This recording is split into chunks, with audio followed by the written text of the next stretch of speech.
He found Burke Mickelson twice in the football game, and then Landon Gale with a 59-yard touchdown pass. So watch out for Marshall Okerlund, as this North Sevier team likes to pass.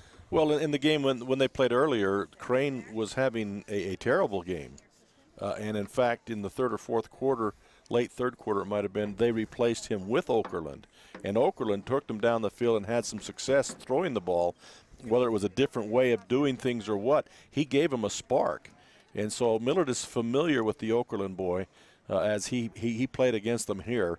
And as you don't like to see Crane have an injury, anybody have an injury and go out. But again, that's what happened last time.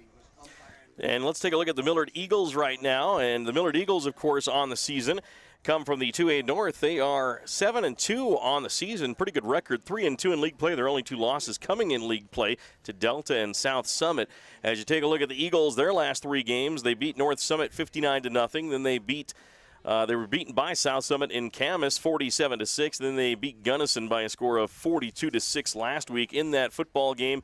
Brooks Myers 111 yards on the ground and 2 touchdowns. Austin Burriston had 2 rushing touchdowns as well on 36 yards. And Brooks Myers was 7 of 17 for 135 yards and 2 touchdowns. Yeah, they've really improved. And I think you get a lot of credit to Grand County High School. Millard went out to Grand County and played, and at that point in time it was basically Myers to Myers. And Grand County in their scouting report knew that, and they took Cale Myers away. Would not let Brooks throw to Cale, and it forced Brooks to open it up to the rest of the receivers. He's got 5 excellent receivers out there, and he began to look for the other kids, and since he spread that around, you can see Millard's scores. They have been really prolific offensively. Once he began to spread that around, I would look for that to happen again, and it has aided the running game as a result. This is your Snow College pregame show. Coming up next, we'll take a look at interviews with both coaches, Coach Devin Lindsay of the North Sevier Wolves and Coach, of course, Ethan Stevenson of the Millard Eagles. That's when we come back here on the Snow College pregame show, where they enroll over 5,000 students representing 36 states and 38 foreign countries. Join the spirit. Visit snow.edu. We'll be back right after this on the Mid-Utah Radio Sports Network and Centricom Channel 10. Looking for an affordable education? Come check out Snow College. Snow has the lowest cost tuition and housing in Utah. In fact, you can live in student housing for less than staying in your parents' basement and attending a university. At Snow College, it's all about you, where you get an individualized education and one-on-one time with your professors in very small classes, even as freshmen taking general eds. Come check out Snow College and see why it's one of the best 2-year schools in the nation at snow.edu.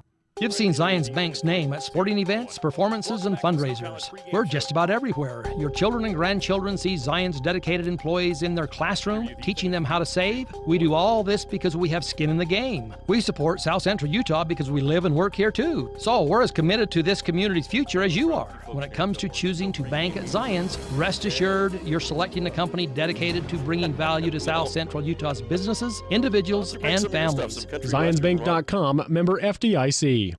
I'm Dr. Chris Karish, orthopedic surgeon with a subspecialty in sports medicine. Central Valley Medical Center has state-of-the-art operating rooms and the latest orthopedic equipment to provide me with the tools to perform safe and minimally invasive procedures. I've had the opportunity to treat athletes from my own sons to the NFL. I provide a wide variety of treatments to get you back on your feet and enjoying your life. Come see us here at Central Valley Medical Center, where we can treat you as a friend and not a medical record number. Materion Natural Resources in Delta, Utah, advocating education and athletic competition in our Millard County communities. Materion is the only source of high-quality beryllium in North America. Beryllium is used in your car, cable TV, and tablet. It's even used in your cell phone. Because of beryllium, you're connected with family, friends, classmates, social media, and the web. Materion offers a safe and successful sports season to all Millard County schools. Materion Natural Resources. It's time to supercharge your internet with the fastest speeds in the area from Centricom. Get ready for high gear downloads that power buffer-free streaming, gaming, sharing, and surfing. And fire up all your devices at once with reliable speeds amplified by Centra Wi-Fi, our whole home mesh Wi-Fi system. Get on the fast track to a powerful online experience. Call or click Centracom.com to supercharge your internet today.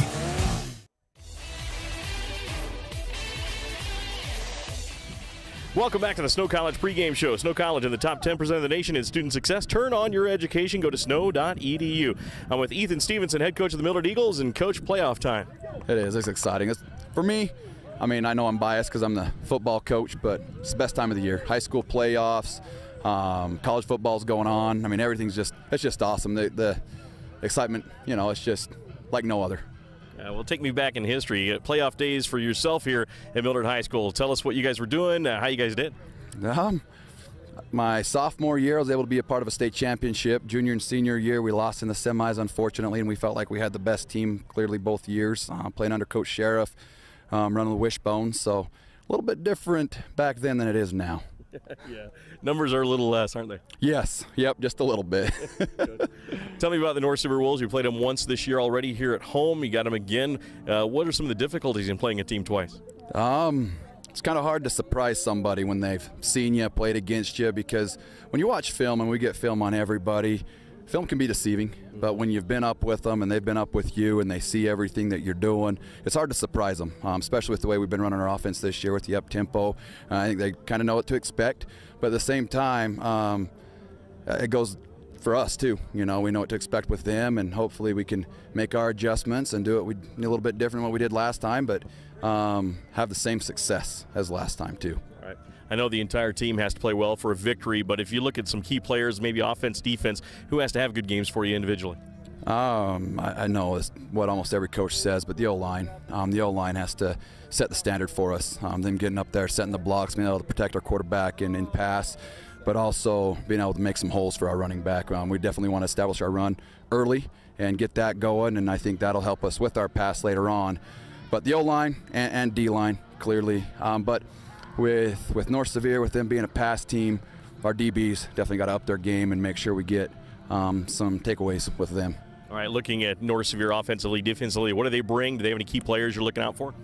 Yeah, they got a few. It's kind of hard to number them, but I know the Mickelson kid, tall, big kid, receiver, good hands. I know the Christensen kid, and then number 2, number 10, number 11, and 18, all really good athletes. Definitely kids that we're going to key on, but then defensively, Tanner Sorensen is their middle backer. I know he's a stud, but as long as we pick up and do our game, I think we'll be all right. All right. Any quick keys to a victory? Momentum. Get it going early. Get our offense rolling, score some quick touchdowns, get our defense, get some takeaways, and I think that'll help us win the game. All right. Ethan, thanks for your time. Yep, no problem. Thank you. All right. Head coach Ethan Stevenson of the Millard Eagles. We'll send it back to the studios for this timeout on the Snow College pregame show. Azomite Mineral Products in Nephi is using a unique deposit to create fertilizers and as a feed ingredient for customers all over the world. Research has indicated its potential to improve overall animal health. Azomite is excited to be part of the Nephi community and supports UAB High School athletics. Stevens Feed and Holden serves the surrounding communities in Millard County as well as farmers in central and southern Utah. They buy, sell, and haul alfalfa hay. You can be assured that you'll get the right price while receiving the service you deserve at Stevens Feed in Holden. Are you ready? Are you ready to save? Got my ride at Carwise, and another great deal, and another great deal, another great deal is there. Hey, we're gonna get you approved, come on in today. Got my ride at Carwise, they can get you approved, and another great deal. Got my ride at Carwise. Are you ready? Are you ready to save? Come on in today. CarWiseUtah.com. Dale Whitlock of Security Insurance is the type of agent that makes a difference by offering United Insurance. Based in Utah, United Underwriters Insurance understands the risks, weather, and conditions that you experience. Call Security Insurance 435-623-2590. The trail is calling. Every turn, hill, and fallen log is screaming your name. And you're ready because you have the right type of power and agility to answer the call. Garrett Honda, 563 North Main in Nephi. Our family is serving your family for over 50 years. The Intermountain Power Service Corporation is proud to bring you this presentation. IPSC is a community-minded company that contributes to our local schools, community organizations, and economy. The Intermountain Power Project consistently ranks among the best of America's coal-based power plants in reliability, cost-effectiveness, and environmental responsibility. Intermountain Power Service Corporation strives for perfection and is honored to be actively involved with Delta, Millard, and UAB high schools.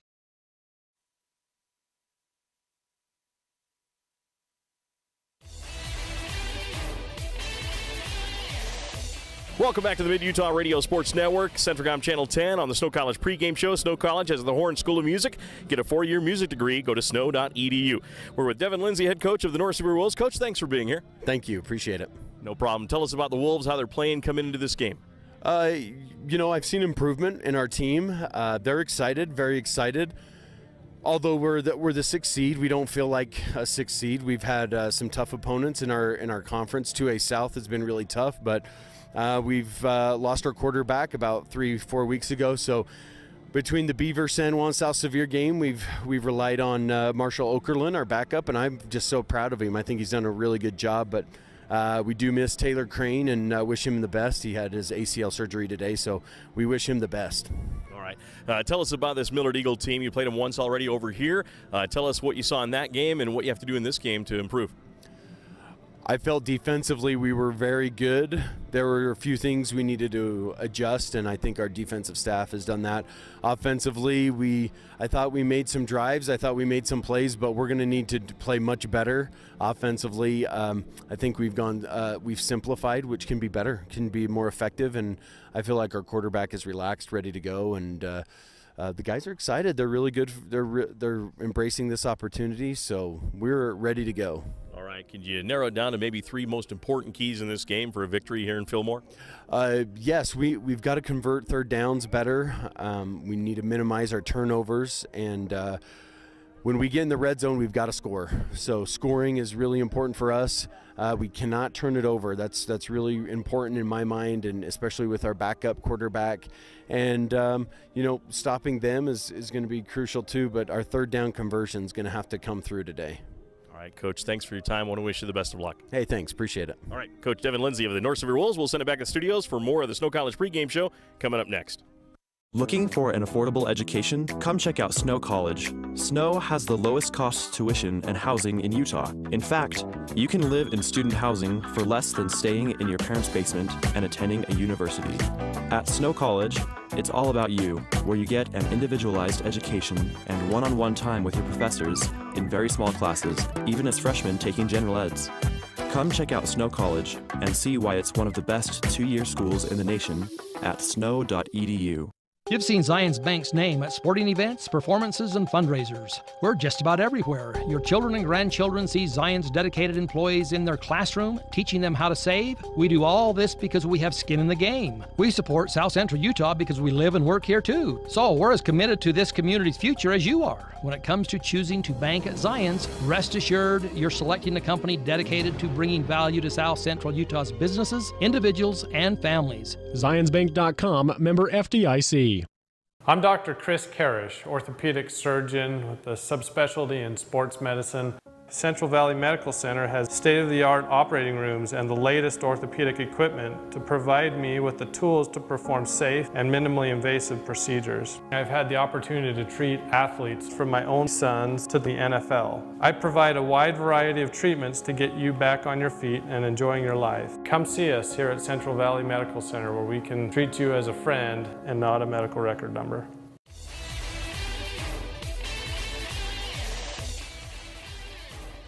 Welcome back once again on the Mid-Utah Radio Sports Network, Centracom Channel 10, as we have high school football playoff time as the North Sevier Wolves are visiting the Millard Eagles. And, of course, they're doing the toss right here. We'll have Dennis Aldridge, of course, watch that for us during our Snow College pregame show. Snow College is ranked 14th in student satisfaction with RateMyProfessor.com. Turn on your education. Go to snow.edu. We appreciate all of our sponsors for this broadcast: Carwise Auto Sales, Central Valley Medical Center, Intermountain Power Service Corporation, Zions Bank, Centracom Channel 10, Materion Natural Resources, Garrett Honda, Security Insurance, Stevens Feed, Azomite, and Snow College.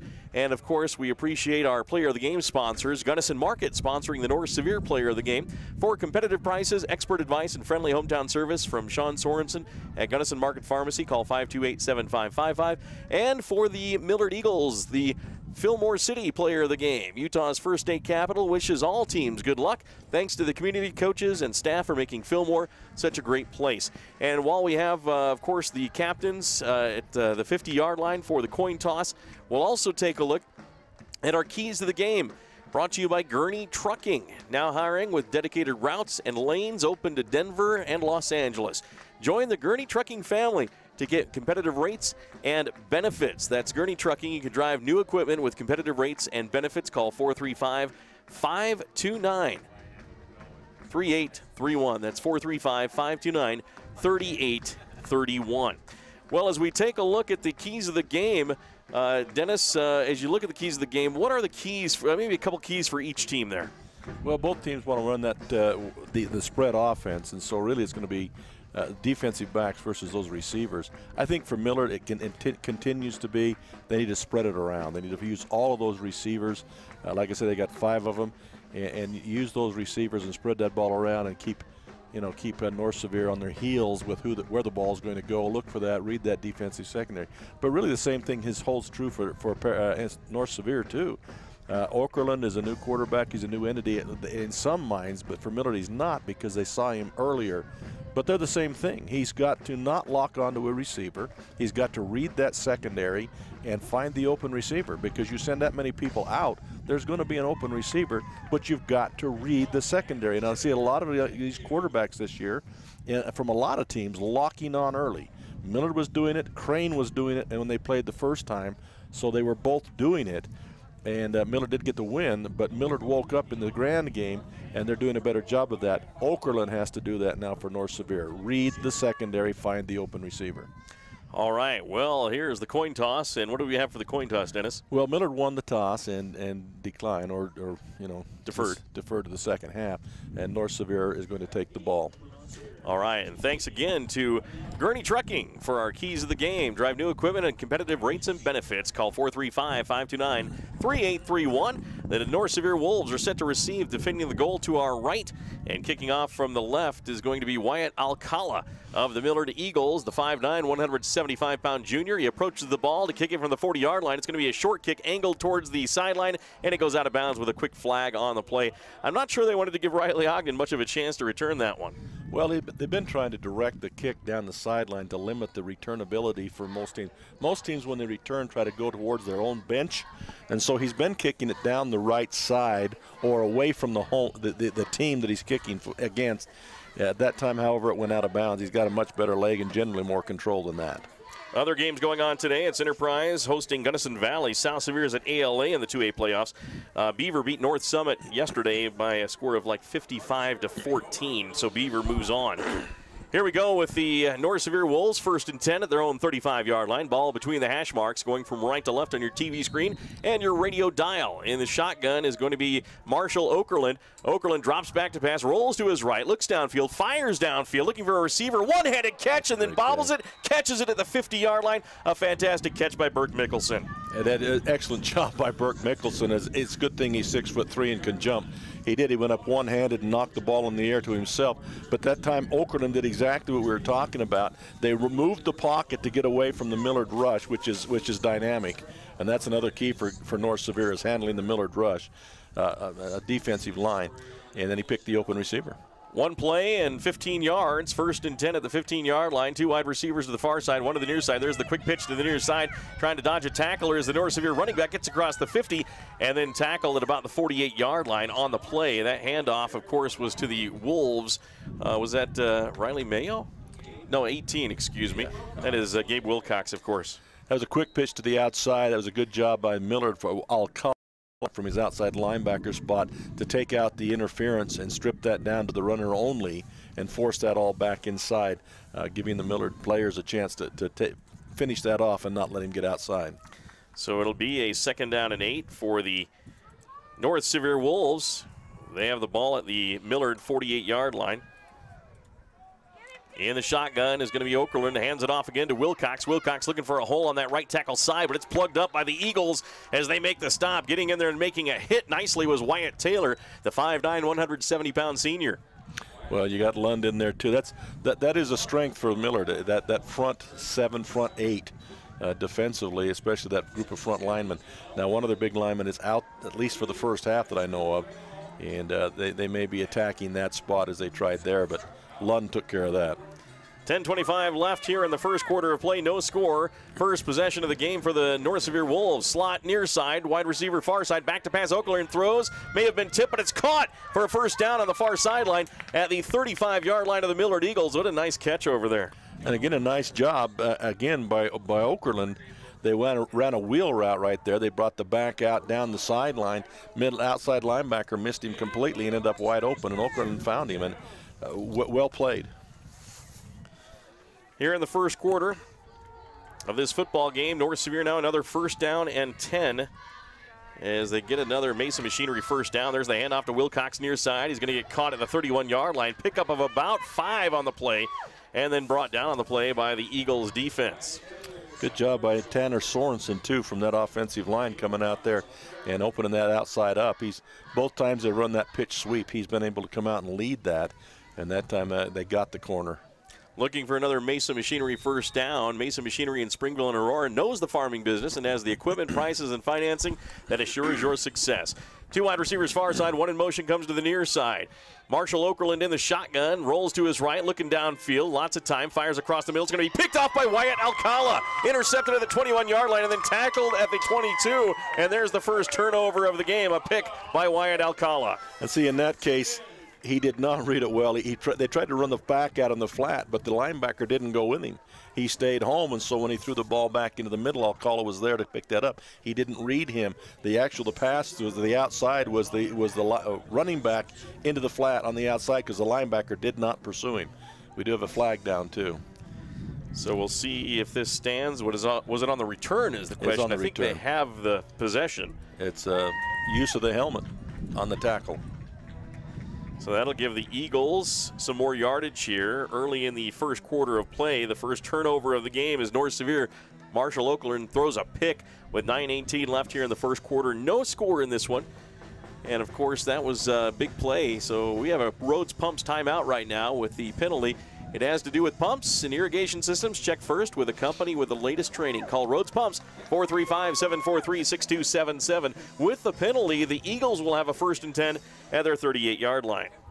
That's big. The turnover was bad, but the field position wasn't good for Millard, but that gave him good field position.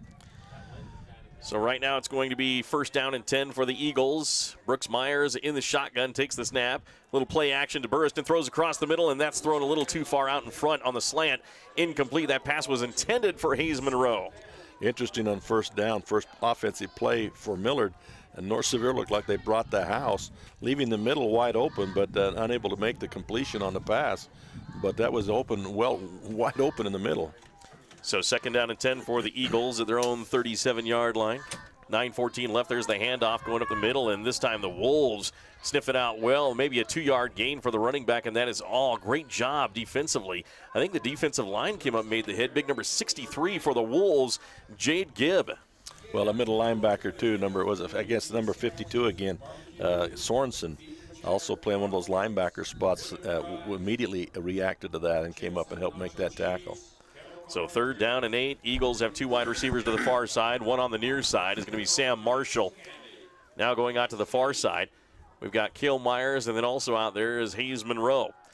Brooks Myers in the shotgun. Cleared out backfield as Burriston goes out. He's got time. Now he's going to scramble to the left side. He's going to run it. He's to the 40, 45, goes to the far sideline to the 50-yard line. Has an Eagles 1st down and tackle at the 41-yard line of the North Sevier Wolves as a Flowell Electric 1st down is completed. Never use an electrical appliance around water and call Blue Stakes at 811 to have your utility lines marked before you dig in your yard or property. Nice run by Brooks. They again, North Sevier sold out on that on the 3rd down and long, obvious passing, and they came at him, but they did not maintain the corner, and he was able to get outside, and there was nobody left because the receivers had run them all off. So right now the Eagles 1st down and 10. There's the snap. Monroe's going to pass it on the screen pass to the near side. Burriston catches it at the 43-yard line. Heads upfield to the 30. Down between the numbers and the near hash gets to the 21-yard line on a fantastic catch and run by Austin Burriston. Smart play right there as they North Sevier's taking care of their receivers. They run him out of the backfield. Little circle route again and a nice pickup. So it's 1st down and 10. Another Flowell Electric 1st down. No score on the Intermountain Fillmore Hospital scoreboard. What they do well. Intermountain Fillmore Hospital, healing for life. Brooks Myers in the gun with the blue shoes, hands it off, and Austin Burriston breaks a tackle, stays on his feet, and gets close to the 16-yard line before he's brought down on the play by the North Sevier Wolves, Braden Nelson. A couple of nice moves there right at the line of scrimmage. It looked like he's going to get caught for a loss, but a couple of nice moves to pick up a 5. So that'll be a 2nd down and 5 for the Millard Eagles in the red zone at the 16-yard line of the North Sevier Wolves. Brooks Myers in the gun again, 3 wide receivers far side. He's going to step up, throw to the near side, has one-on-one coverage from Sam Marshall. Through his hands in the back near corner of the end zone, incomplete. Ooh, that was close, but he did. He went right through his hands. He was right in that back corner. Pretty well thrown ball. Had it right there just as we get blocked out from that speaker on the roof from that play. But almost a fantastic catch by Sam Marshall. Sure appreciate you joining us here on the Mid-Utah Radio Sports Network, Centricom Channel 10. Again, Barrett's Foodtown scoreboard, no score. Your local grocer giving you the best and freshest at all times. There's the handoff to Austin Burriston up the middle, trying to squirt his way through, gets to the 10-yard line, still on his feet, to the 5, down to the 4-yard line for a 1st and goal. He needed 4 for the 1st down, got more. Yeah, he did. He did a nice job of moving back and forth, cutting and weaving it in the middle there. They did a nice job of running there to get inside that 5. So the Eagles now 1st down and goal as they are ready to go. Looking to the sideline to head coach Ethan Stevenson for the play. 7:05 left here. Got an official's timeout. They got something with the clock, I think. So clock problems right here.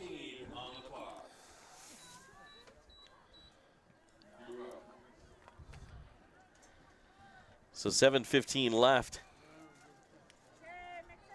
here in the 1st quarter of play. Ready to go, the Eagles. There's the snap, back to Brooks Myers. He's going to pull it out, run it himself. He's to the 5-yard line. Touchdown, Eagles, as he runs to the near pylon and scores. Boy, they all sold out on the fake handoff to Burriston inside. Everybody sold out to that, leaving Brooks Myers wide open on that edge. And nice read by Myers. Into the end zone for Brooks Myers as the Eagles take a 6-0 lead over the North Sevier Wolves. And the turnovers are going to play a big role in this game, I feel, Dennis. And that was the first one. Interception by Wyatt Alcala turned into a touchdown by the Eagle offense. And North Sevier had a really nice drive going. And, you know, if they were able to get some points off that, change the complexity of the ball game right off the bat. But what a downer for them. Wyatt Alcala in for the extra point try. He is set to go. There's the snap, low snap. Myers gets it on. That's booted through as Cale did a great job. And Wyatt Alcala drills it like a line drive and puts it through. Good concentration by Cale Myers there as that ball looked like catastrophe, and he made it work. So the Millard Eagles take the lead 7-0 over the North Sevier Wolves in this state playoff game in Class 2A with 7:05 left in the 1st quarter. We'll be back after this on the Mid-Utah Radio Sports Network and Centricom Channel 10. It's time to supercharge your internet with the fastest speeds in the area from Centricom. Get ready for high gear downloads that power buffer-free streaming, gaming, sharing, and surfing. And fire up all your devices at once with reliable speeds amplified by Centra Wi-Fi, our whole home mesh Wi-Fi system. Get on the fast track to a powerful online experience. Call or click Centracom.com to supercharge your internet today.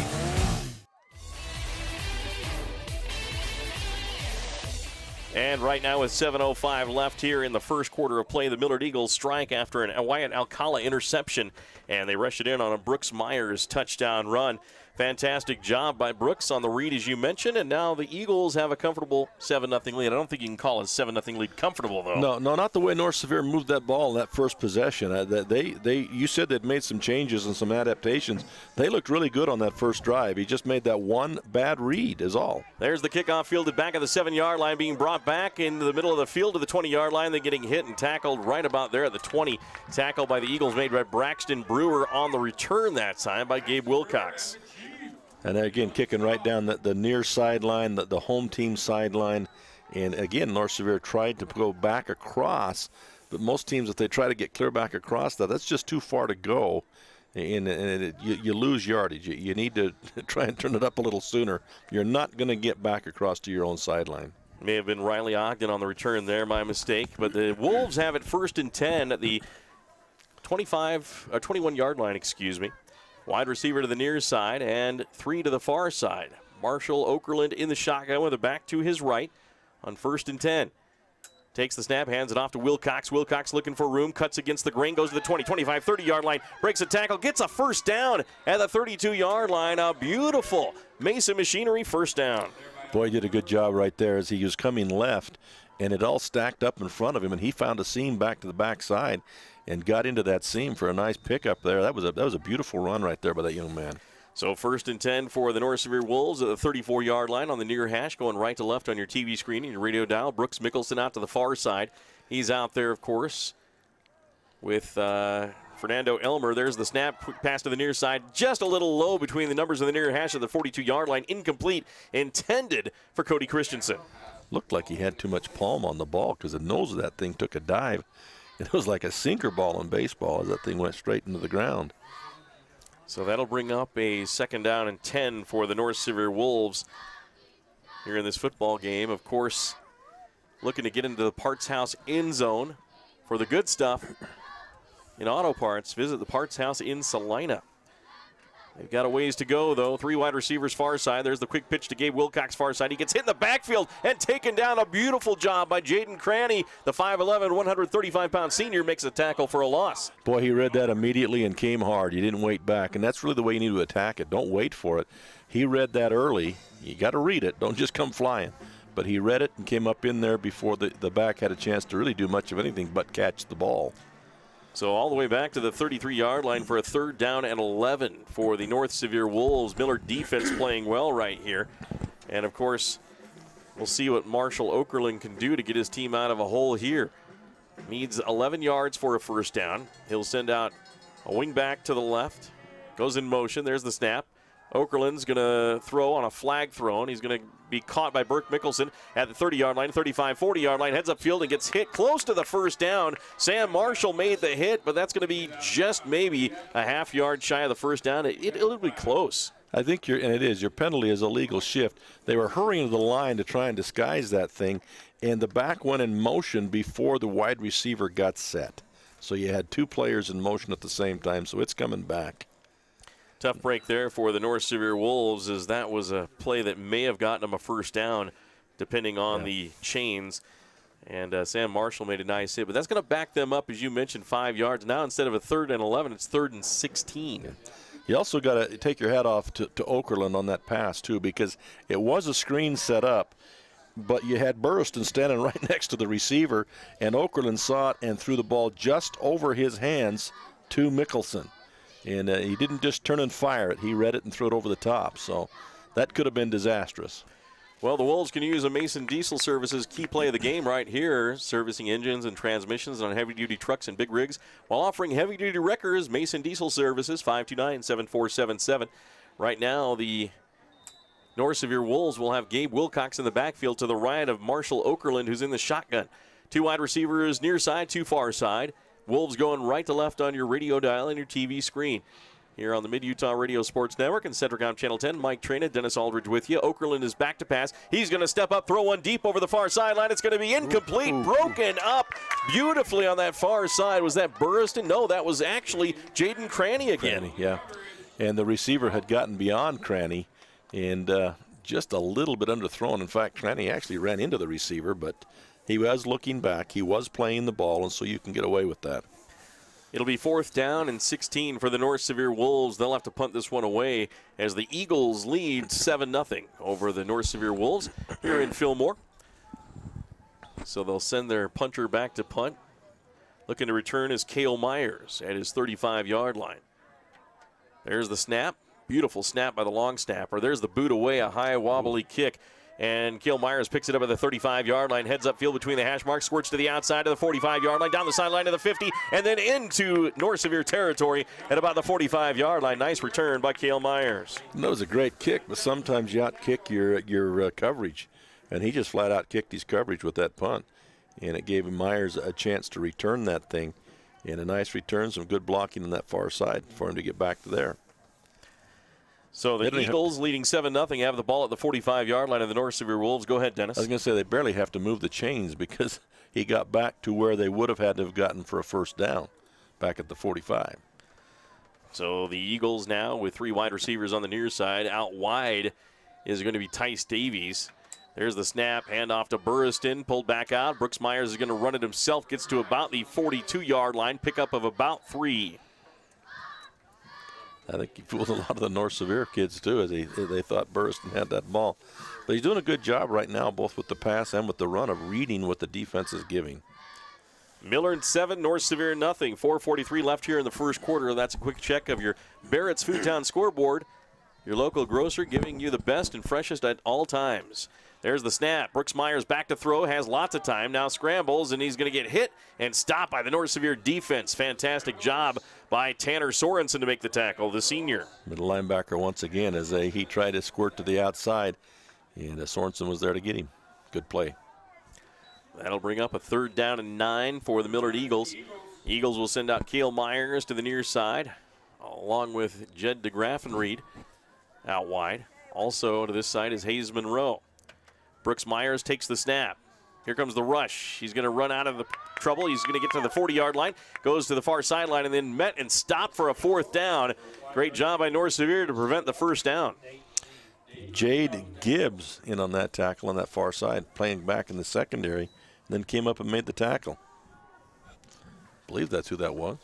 And this is a little too close for Ethan Stevenson to really punt it, so expect the Eagles to go for it here.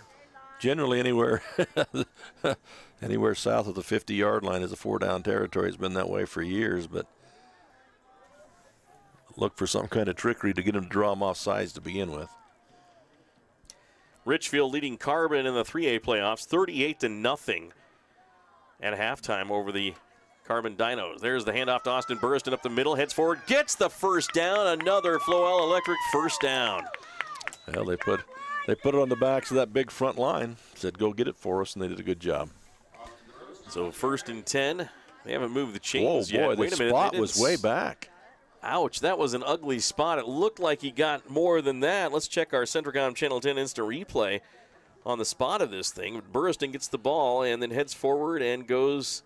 Looked like he may have gotten enough, but he could have been going on the knee. Who knows? Where he comes down, he rolls over the people that were on the bottom, clear across to the 34-yard line. But I guess they got the knee back before he rolled across those players. And it looks like he may have enough to get the 1st down anyway. Well, as they stretched it. No, he does not. He did not. And 4th down, it's a turnover on downs. Wow. And here is the Austin Burriston going down. Can't see the knee, but it looks like they gave him a very poor spot, though. I thought so. I thought the way he rolled over the players, you get the forward progress. In the bigs, you get that forward progress when you roll over them, but this isn't the bigs. So that'll be a turnover on downs to the North Sevier Wolves, so credit the North Sevier defense with the stop. It was very close, but you got to give a credit to the officials. They were down there closer than we were, obviously. There's the handoff to Gabe Wilcox up the middle. He gets to the 40-yard line and then brought down on the play, but a fantastic job. He was tackled by Danny Garcia. Danny Garcia, one of the linebackers, comes down inside and makes that stop, but not before a gain of about 4 yards. So 2nd down and 6. We'll call it a short 6, long 5 for the North Sevier Wolves on the far hash, going from right to left on your TV screen and your radio dial. It's 7-0 in favor of the Millard Eagles over the North Sevier Wolves. 3:26 left here in the first quarter, and that is your Intermountain Fillmore Hospital scoreboard check, providing quality care, advanced technology, and high-quality medicine. What they do well. The Intermountain Fillmore Hospital, healing for life. And we have some extra time being taken on that North Sevier sideline to bring the play in. Well, the official hadn't started it either. I don't know what the delay was. So with a 2nd down and 5 for the North Sevier Wolves, they'll send out a wide receiver to the near side. That is Riker Frischnicht in the shotgun with 2 backs on either side. A full house backfield, actually 3 backs in the backfield. There's the handoff, and quickly tackled at the 43-yard line. Coming to the near side is Gabe Wilcox, and Garcia, I believe, in on the tackle again. Yeah, Garcia and also Dylan Lund also around his legs, but 3rd down and 2. So 3rd and 2 for the North Sevier Wolves in between the hash marks. Looking to try to get downfield and tie this game up. Looking for a Salina Subway sub of the game for the Wolves. Serving sandwiches your way, signature wraps, pizzas, and catering A proud sponsor of North Sevier, happy to honor the sub of the game. There's the handoff to Gabe Wilcox, a little delay. He gets the first down as he powers forward and gets another Mason Machinery first down. Mason Machinery in Springville and Aurora, knowing the farming business. As I was watching that exchange right there, you know, they come to the line of scrimmage, they set. Millard comes up into a different front, and they pause it, and the coach calls something different from the sidelines, and they hit a gap. And doing a good job of reading, again, what the defense is presenting or what they think the defense is presenting. And Millard may have to mix this up a little bit. 1st and 10 for the North Sevier Wolves between the hash marks of the 47-yard line. On their side of the 50, there's the shotgun snap to Okerlund, pitches it out to Wilcox, trying to get to the corner. He heads upfield instead and gets to the 50 and then crosses the 50 to the 49. And that'll be it right there. And we have a penalty flag that has been thrown. It's in an area where generally it may be the cut block, possibly a holding. And it was thrown early, though. It was thrown early. So it has to be maybe a cut block. So the White Hat will take a look at it here, and we'll call this a Carlisle Excavating timeout, providing building, demolition, water, and sewer connections. Backhoe and trackhoe work. Call Carlisle Excavating 435-529-7368. And this penalty is going to go against the Eagles, Dennis. It's something you don't see. I mean, it was thrown before. I don't think it was a running back. It was thrown before the running back really took off, but it's a face mask, a personal foul face mask. I don't know if one of the linemen grabbed another lineman and threw him down with a face mask or what. It's a 15-yard variety, though, and this is going to benefit the North Sevier Wolves as they will have the ball placed at the 34-yard line of the Millard Eagles, trailing 7-0 in this 2A state football game here in Fillmore. Beautiful day for football, Dennis. Oh, yeah, it's wonderful. It's been a little cold the last few days, but it's warmed up today, and it's beautiful. It'll get a bit chilly when the sun goes down, though. That's why we're playing this game at 5 o'clock, correct? Yeah. And plus the long drive home, right? Wide receiver to the near side, and one to the far side, two to the far side, actually. Okerlund in the gun. He's going to hand it off to Gabe Wilcox. Smith in the backfield, tackled for a huge loss. Dylan Lund with the great play. The next time, Dylan ought to just take the handoff. He was so deep in the backfield that time. Somebody missed him. Great play. Fantastic job by Dylan Lund to get in there and make that tackle. And right now, the Eagles have forced a 2nd and 14. That's really the first bad read, although the pass was a bad read. But in this running game, that's the first bad read the quarterback's made on that run read. So now the Wolves, 3 wide receivers near side, 1 on the far side, back to throw. Okerlund takes a long drop, now throws it out on the screen pass to Gabe Wilcox. Eagles read that well. Once he went back that far, they knew it was a screen pass, read it, and really they had everything covered, incomplete. Yeah, he tried to look it off this way, but, you know, you had Danny Garcia that was all over that running back. Even if he'd have caught the ball, it would have been a little gain, if any. That'll bring up a 2nd down and long for the 3rd down and long. I thought they should have put the down marker up one on that. So it is 3rd down and 14 for the North Sevier Wolves at the Eagles' 37-yard line, right between the hash marks. Now they got to figure 2 downs here. Don't be panicking for all of it.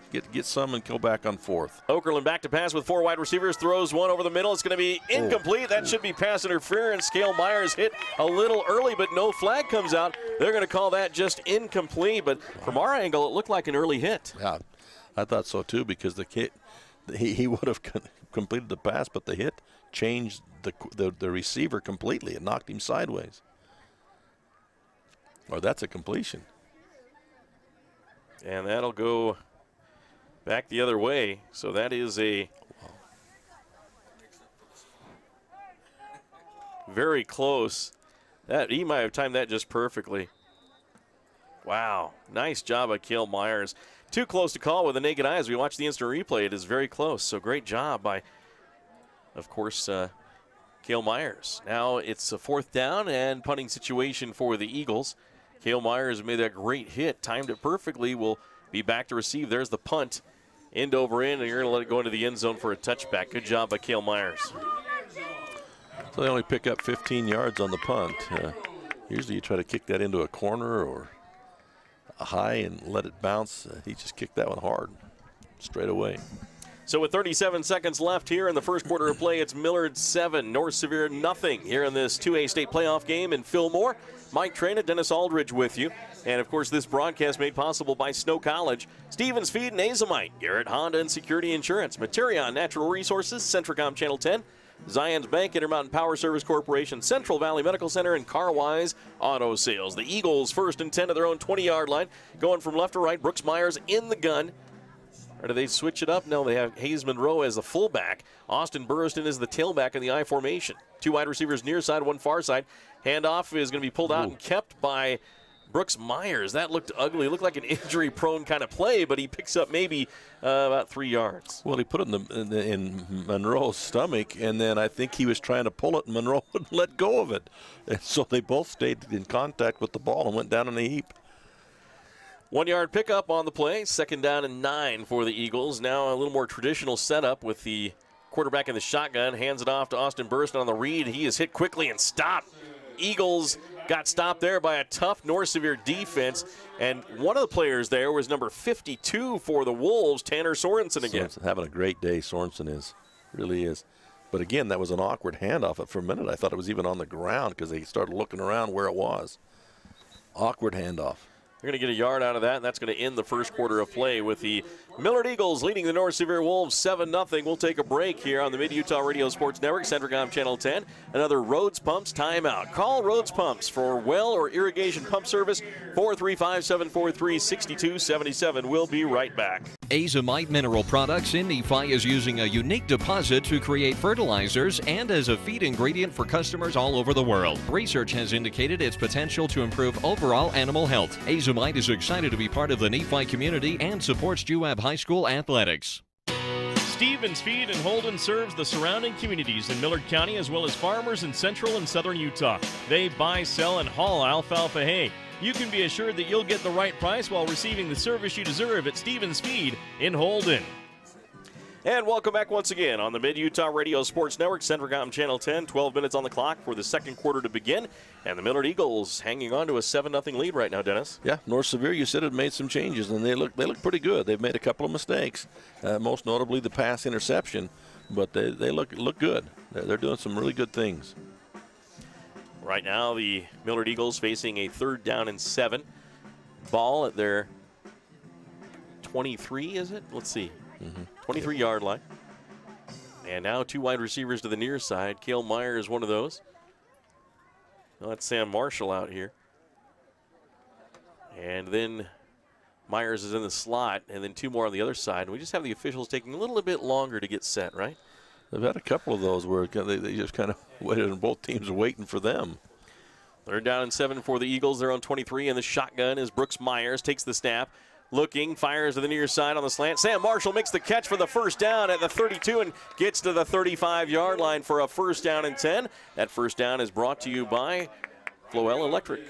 That was kind of a pick play without being a pick play. Marshall came down the sideline and then just kind of ran around behind the other receiver and the defender, but there was no pick, but he used it to get around behind. Back to the inside. So 1st down and 10 for the Eagles. I formation, and there's the option kept by Myers. Brooks is going to head upfield and looked like he was a little confused on what to do with the ball there as he got to the 36-yard line. Picked up a yard on the play. Tackle on the play made by North Sevier, and that is going to be number 54, Cesar Bernardino. He did cut back inside. Looked like he may want to still pitch the ball, but under duress, that's not a good time to pitch the ball. Especially with only a 7-0 lead, and it could be a quick 6 for the defense. Yep. 2nd down and 8. Brooks Myers in the gun. 4 wide receivers. He's going to hand it off to Burriston. Burriston to the 40-yard line, 45-yard line. Has the 1st down. He breaks free to the 40. Down to the 35. 1 man to beat Riley Ogden, and Ogden tracks him down at the 16-yard line. A touchdown-saving tackle, but what a run by Austin Burriston. Well, he broke hard into the middle there, and I don't know that he even saw the defender because he ran right at the North Sevier defender as though he didn't know he was even there. And otherwise, if he'd stayed a little deeper in the middle, that would have been 6. So great job by Austin Burriston, as that is going to be a 1st down and 10 for the Eagles. at the 15-yard line of the North Sevier Wolves. Brooks Myers back to throw on first down with lots of time. Good protection by that line. Now he throws to the nearest corner of the end zone in the back, and Sam Marshall's there, but it sails out of bounds, incomplete. He just kind of threw that one away. He started to get some pressure and throw it well over the head of everybody in the end zone. Good coverage by North Sevier. But he had all day back there to throw, and it had to be good coverage because he had a long time back there. Yeah, he did. That's what I say. North Sevier had it covered up well until they could finally get some pressure on him. 10:53 left here in the second quarter of play. 7-0 Eagles. There's the snap. Handoff up the middle. Austin Burriston breaks through. 5. Touchdown. Austin Burriston nearly untouched. North Sevier is they're putting so many people wide, it's leaving the middle there, and he's able to hit that hole and then cut back. Every time he's cut back, he's found some wide open territory. North Sevier is going to have to put somebody back in the middle. So 13-0. The Millard Eagles extend their lead. And now for the extra point try. It's going to be Wyatt Alcala. Out of the hold of Cale Myers. Waiting for the snap. There it is. Ball is down. Again, a wobbly put down by Cale Myers, and that one is up and good for the Millard Eagles. It's 14-0 here in the second quarter as the Eagles lead the North Sevier Wolves here on the Mid-Utah Radio Sports Network, Centricom Channel 10 in the state playoff game. We'll be right back. Are you ready? Are you ready to save? Got my ride at Carwise, and another great deal, and another great deal. Another great deal is there. Hey, we're gonna get you approved. Come on in today. Got my ride at Carwise. They can get you approved, and another great deal. Got my ride at Carwise. Are you ready? Are you ready to save? Come on in today. CarWiseUtah.com.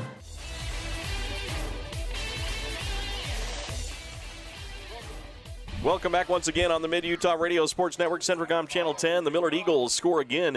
They lead this football game 14-0. Brooks Myers with a touchdown run in the first quarter, and now it is Austin Burriston with a touchdown run in the second. Wyatt Alcala has been true on both extra points, and the Eagles have a 14-0 lead, Dennis.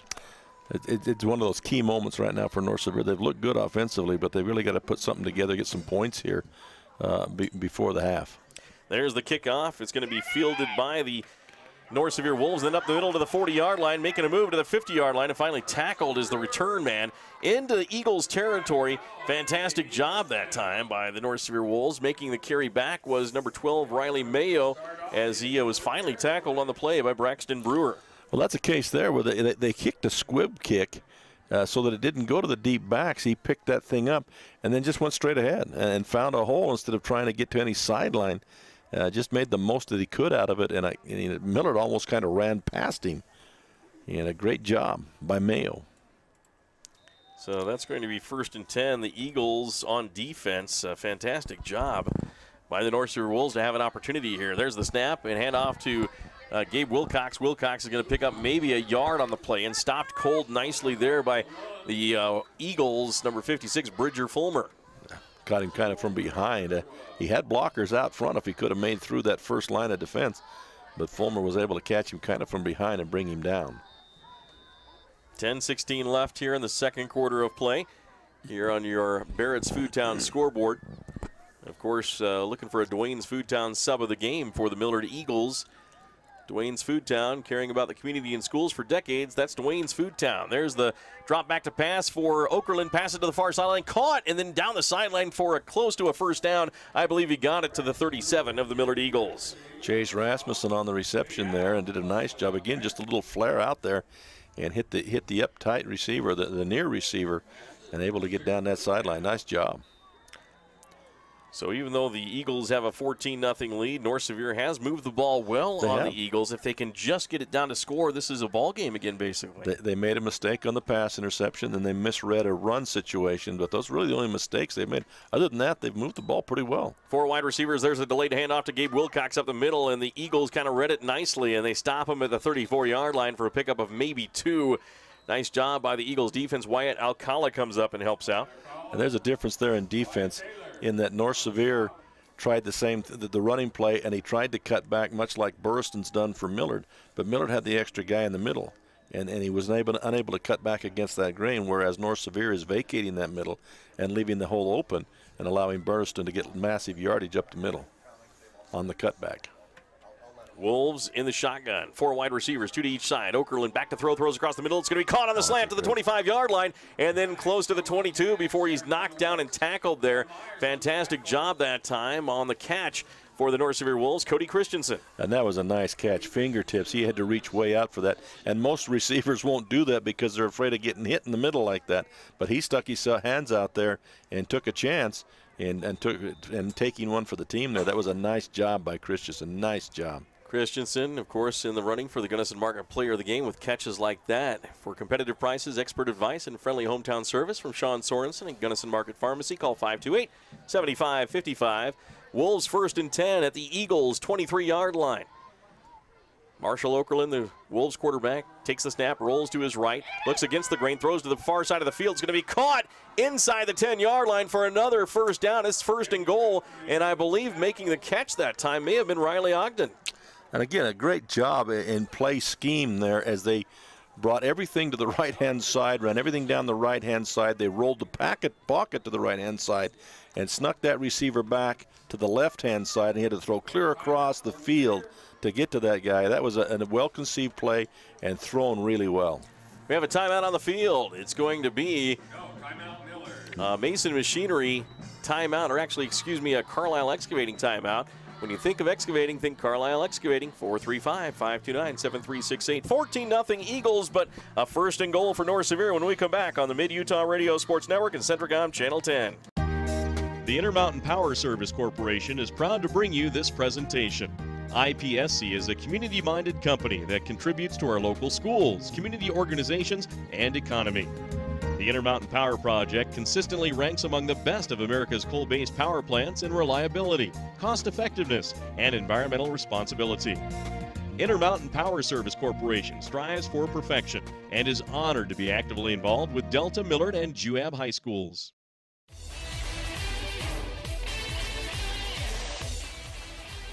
Back once again from our Rhodes Pumps timeout. Call Rhodes Pumps for well or irrigation pump service, 435-743-6277. American Leadership Academy leading South Sevier early in the second quarter, 17-14 in that ball game. Manti and Union tied at 0 at the end of the first quarter. Here is a 1st and goal for North Sevier. Handoff to Gabe Wilcox, goes left side, breaks a tackle, almost gets to the goal line, and then held up by the Eagles defense before he breaks through. But another fine run by Gabe Wilcox. That was a great second effort by Wilcox there, as it looked like he was stacked up early. He just kept turning and turning until he got down to about the 1 or maybe 2-yard line on that run. That was good determination and a lot of heart. 14-0 Eagles with the lead here in the second quarter with 8:17 left here in the quarter. And the North Sevier Wolves now for a 2nd and goal trying to cut this into a 1-score game. They're at the, looks like the 3-yard line. In the shotgun is Marshall Okerlund. Going to play action, throw to the end zone. It's going to be caught, dropped by Burke Mickelson right off his fingertips. He was hit by Hayes Monroe right when the ball was there, and that may have forced the ball to be incomplete. It was up in the air. It was up where only he could get that ball. Monroe may have got a finger on it, but that was close for the Millard Eagles. So incomplete, brings up a 3rd and goal at the 3-yard line for the North Sevier Wolves. Wolves trying to get into the Parts House end zone. The good stuff in auto parts for repair shops, dealerships, fleet, foreign, or do-it-yourselfers. Get Napa Auto Parts from the Parts House in Salina. Wide receiver to the near side. 3rd and goal from the 3 for the Wolves. There's the handoff to Wilcox. Ducks his head, tries to power forward. The Eagles have stopped him again. And that's going to be a 4th and goal. They're not going to power over that group. They're going right at Dylan Lund. They're not going to power over that unless they can triple team and push. They're going to give him a little bit of a pickup maybe, moving back from where they brought him down. They're going to give him forward progress. And it looks like North Sevier may go for it here. 4th and goal at the 2.5-yard line. Can they get in? You would think with the speed that they have, they might want to try some edge work on this one instead of up that middle with the gut of the Millard defense right there. 4th and goal. Key point of the game here for the North Sevier Wolves. There's the snap to Okerlund. Rolls to his right, throws to the end zone. Looking, it's going to be caught. Is it in for the touchdown? Touchdown! Brought in beautifully. That was a low pass, and then brought in on the catch that time by Cody Christensen. They were questioned because as he came down, did the ball ever cross the end zone? But I think he fell right on the end zone. He was in the end zone, but he had to reach back outside the end zone to catch that ball. But I think he fell right on the line, so that makes it good. Definitely in the end zone. The official right there on the line, and he's very close to him on that one. So he makes the call. It is a touchdown, and now the Wolves are just an extra point away from making it a one-score game. That was a nice drive, a nice set of downs for North Sevier. They did a great job on that drive. Critical extra point. Here's the snap. Ball is down. The kick is on the way. A high kick, and it's up, and it splits the uprights good. Brought through the uprights by Keaton Peterson, the 5'11 freshman. And the Millard Eagles now lead 14-7 over the North Sevier Wolves as we head to break here on the Mid-Utah Radio Sports Network and Centricom Channel 10. You've seen Zions Bank's name at sporting events, performances, and fundraisers. We're just about everywhere. Your children and grandchildren see Zions dedicated employees in their classroom, teaching them how to save. We do all this because we have skin in the game. We support South Central Utah because we live and work here too. So we're as committed to this community's future as you are. When it comes to choosing to bank at Zions, rest assured you're selecting a company dedicated to bringing value to South Central Utah's businesses, individuals, and families. ZionsBank.com, member FDIC. We're back once again on the Mid-Utah Radio Sports Network, Centricom Channel 10, as the North Sevier Wolves get inside the Millard County Credit Union end zone for low interest rates on auto and RV loans, online banking, and convenient mobile banking. Millard County Credit Union in Delta and Fillmore, as the Wolves get in on that touchdown pass from Marshall Okerlund as he found his wide receiver Cody Christensen, and now we're set for the kickoff by Cody Christensen right now. And this is a much better football team. You said they've made some changes. They really look good, much better than the first time Millard played them. There's the kickoff, bounces at the 15 on the high bounce, picked up nicely, being brought back on the run by number 2, Jaden Cranny. Cranny gets to the outside, gets to the near side of the 40-yard line, and then gets to the 45, but a flag thrown on the play, another flag thrown on the play, and this may be coming back after the penalty markers here. The near one, it could be something out of bounds, either late hit out of bounds or face mask or something, as they went out of bounds and continued nearly to the benches. The one in the middle, I don't know. Probably a block in the back. So the Eagles will have the ball for sure, but just depending on where this one is placed is going to be the question here. Going back to that touchdown replay for the North Sevier Wolves on our instant replay for Channel 10. We'll, of course, watch the play here as the pass is made. And the catch right there by the North Sevier Wolves, and then falling into the end zone. Looks like it was a nice call by the official there. So that touchdown is good for the Eagles, and this is going to be a penalty on the return on the Millard Eagles here with 6:58 left in the second quarter. They were both on the Millard Eagles. The first one was a holding call. That one was declined. The second one was a face mask call on the offensive team, a personal foul 15. So one of the players had to have reached up and just grabbed a face mask of one of the North Sevier defenders for some reason, and that results in a big penalty. Manti leading Union 7-0 on the road with 4:16 left in the second quarter. There's the snap, and this time the Wolves get in there nicely on that play, and this one's going to be blown up. Braden Nelson gets tremendous penetration and hits Burriston in the backfield. Had no chance to make anything happen there. That was a great play by number 70, Braden Nelson. That was your Sorensen Levitt Insurance score check there. Visit us in Richfield or Salina for all your home, auto, and business insurance needs, proudly representing Auto Owners Insurance. So now a second down and 15 for the Eagles. Brooks Myers in the gun, takes the snap, hands it off, no, pulls it back out. He's in trouble again, hit and sacked again by the North Sevier defense back at the 20-yard line. A flag comes in. First one there is Tanner Sorensen. This may be a face mask on the North Sevier Wolves. The first player to get to the play reached up for Myers and may have hit that face mask. It probably be the 5-yard variety in penalty. But that was, again, North Sevier must have changed something defensively, because the penetration they've gotten on both of those plays was tremendous penetration. It looked like Gabe Wilcox had gotten in there first, as that face mask is called. Now they're going to call this one a personal foul, so it may not have been that first one. It may have been later that they took him down. Again, the face mask calls, if you just kind of graze it but don't use it to bring him down, that's a 5-yard penalty. But if you actually use the face mask, turn the head, yank it down, that's the 15-yard variety, and that's what they've just called there with the personal foul.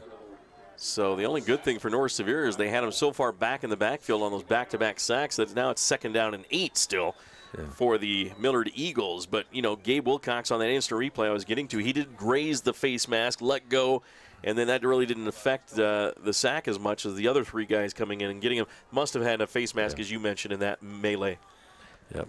6:07 and ticking here. 14-7 our score. In the second quarter of play, the Millard Eagles lead the North Sevier Wolves.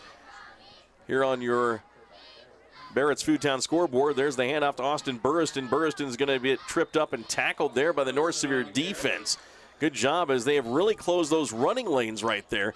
And in there on the tackle, I can't get his number there, but his big number 60, I think, is who it was. Ended up being, well, I don't have a 60 on my roster. Maybe you do. But the one that caused the problems there was Braden Sorensen once again. He's the one that got in the backfield and disrupted that play.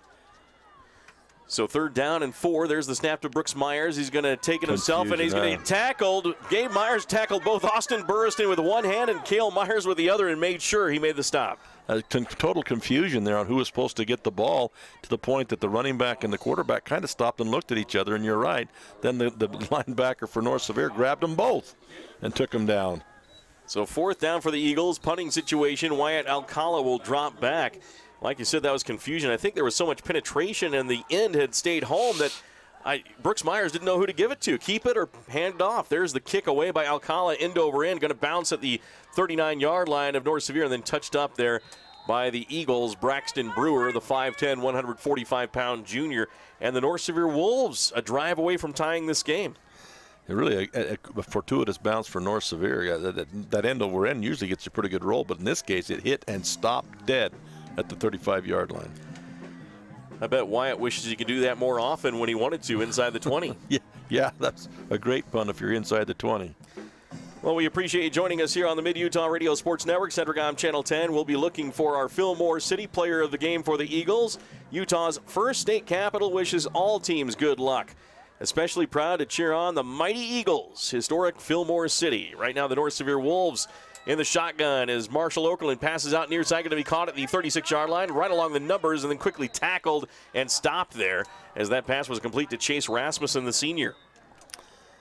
Going to be a personal foul call, use of the head on the tackle. So the young man struggling, number 88, Rasmussen, struggling, was unable to get any extra yardage, but in the melee, one of the Millard Eagles came in with the head, and that'll get him 15 more yards. So even though he couldn't gain it with his feet, he gained it by keeping the play alive.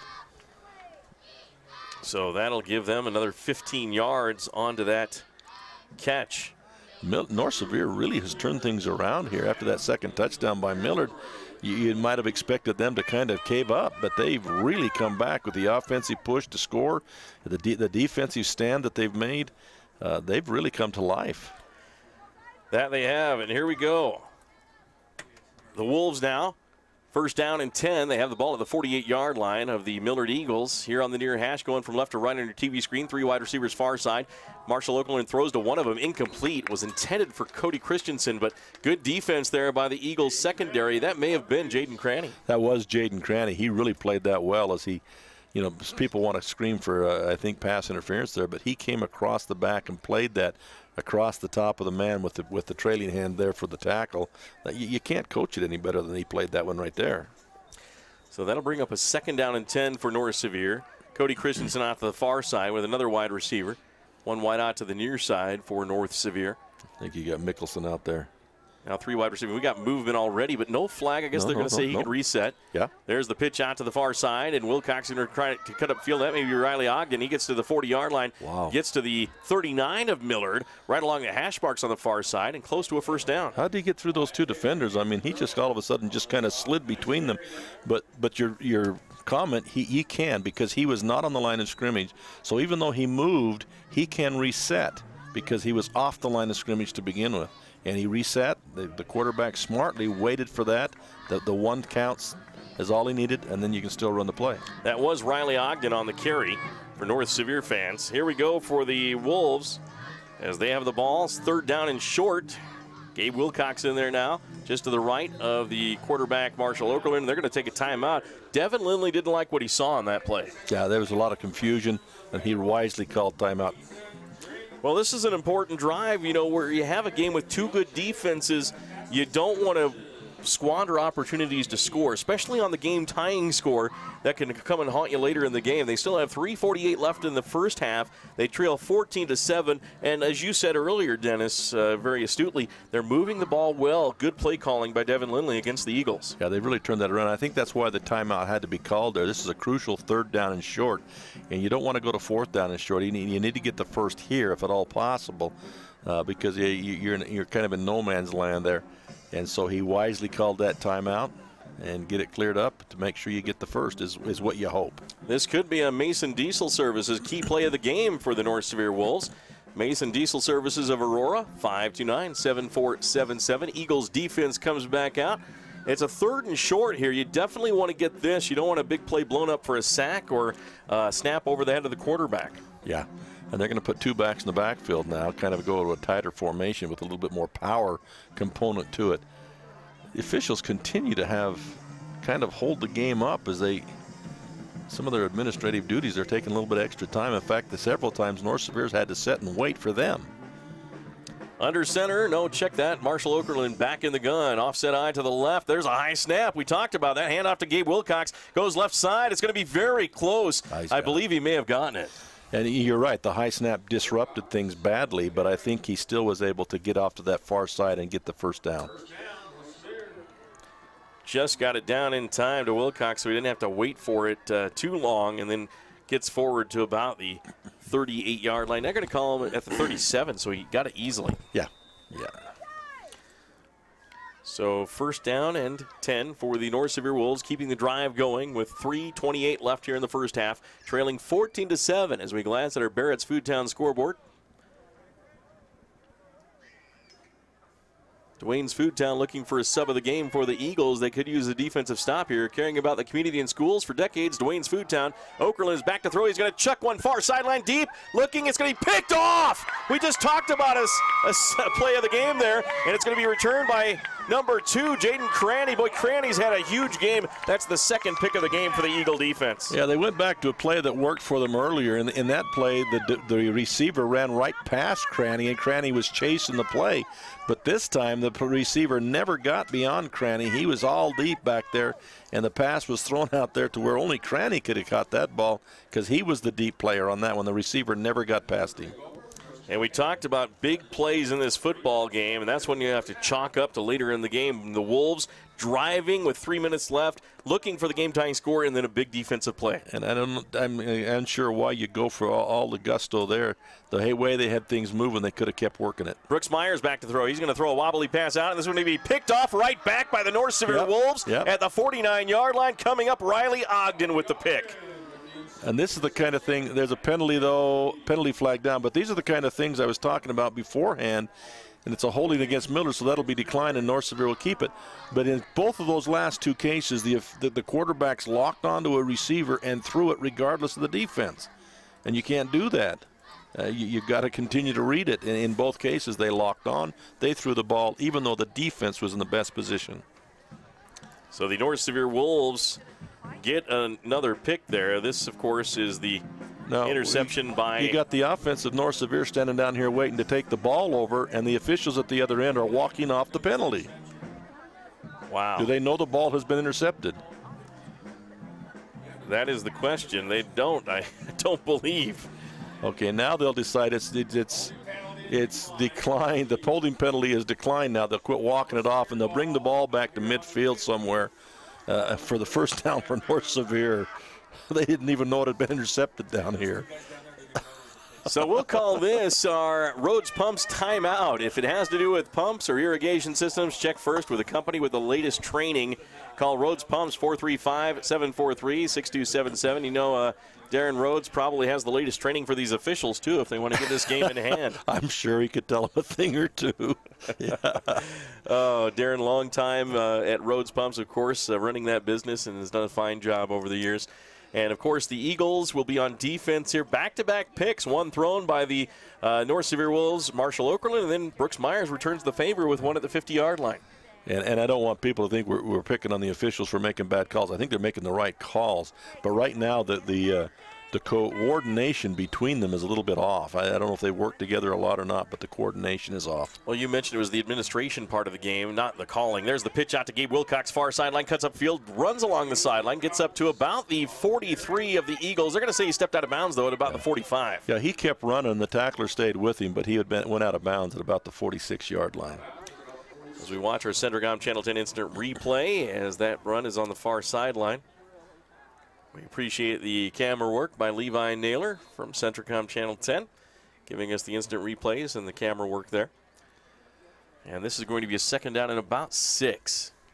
And now we're having a stoppage and play again. It's almost like umpires in baseball. They have to write down the substitutions on a card. It takes them about 3 minutes to do so.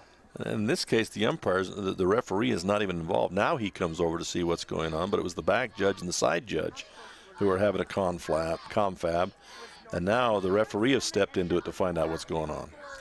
So second down and 6, game being held up by the Zebras right now as they have a lot of communication issues, and we still don't know what they're talking about here. But no, there's no flags down. There's no infractions of any kind. It's almost like they're asking for a point of emphasis or that maybe somebody did something that they'll need to watch next time.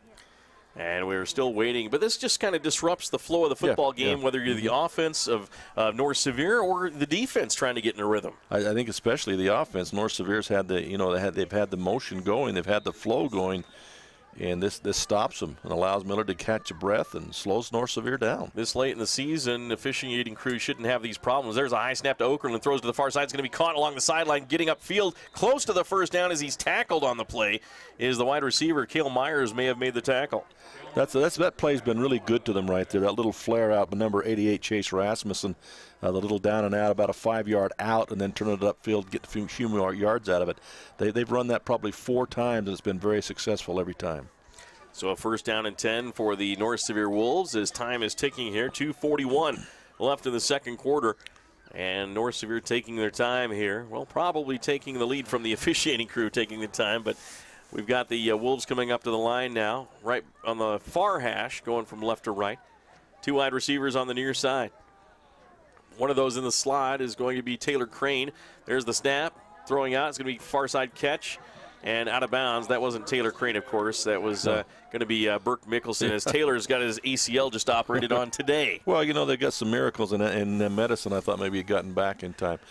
But they're running that same thing. And North Sevier is doing an excellent job here. Let's say it. They're throwing that little out, so even though they're only catching for 5 yards, they're killing the clock every time by going out of bounds. So it's a 5-second play, 5 yards, kill the clock. They're doing a wonderful job. Second down and 5 at the Eagles' 35-yard line on that far hash. 2 wide receivers here. Now timeout by Ethan Stevenson. We'll take one as well here on the Mid-Utah Radio Sports Network and Centricom Channel 10. Materion Natural Resources in Delta, Utah, advocating education and athletic competition in our Millard County communities. Materion is the only source of high-quality beryllium in North America. Beryllium is used in your car, cable TV, and tablet. It's even used in your cell phone. Because of beryllium, you're connected with family, friends, classmates, social media, and the web. Materion offers a safe and successful sports season to all Millard County schools. Materion Natural Resources. It's time to supercharge your internet with the fastest speeds in the area from Centricom. Get ready for high gear downloads that power buffer-free streaming, gaming, sharing, and surfing. And fire up all your devices at once with reliable speeds amplified by Centra Wi-Fi, our whole home mesh Wi-Fi system. Get on the fast track to a powerful online experience. Call or click Centracom.com to supercharge your internet today. We're back once again in Fillmore, Utah, as the North Sevier Wolves have a second down and 5, excuse me, at the 35. There's a snap fumbled by Marshall Okerlund, and he's in trouble. He's sacked on the play.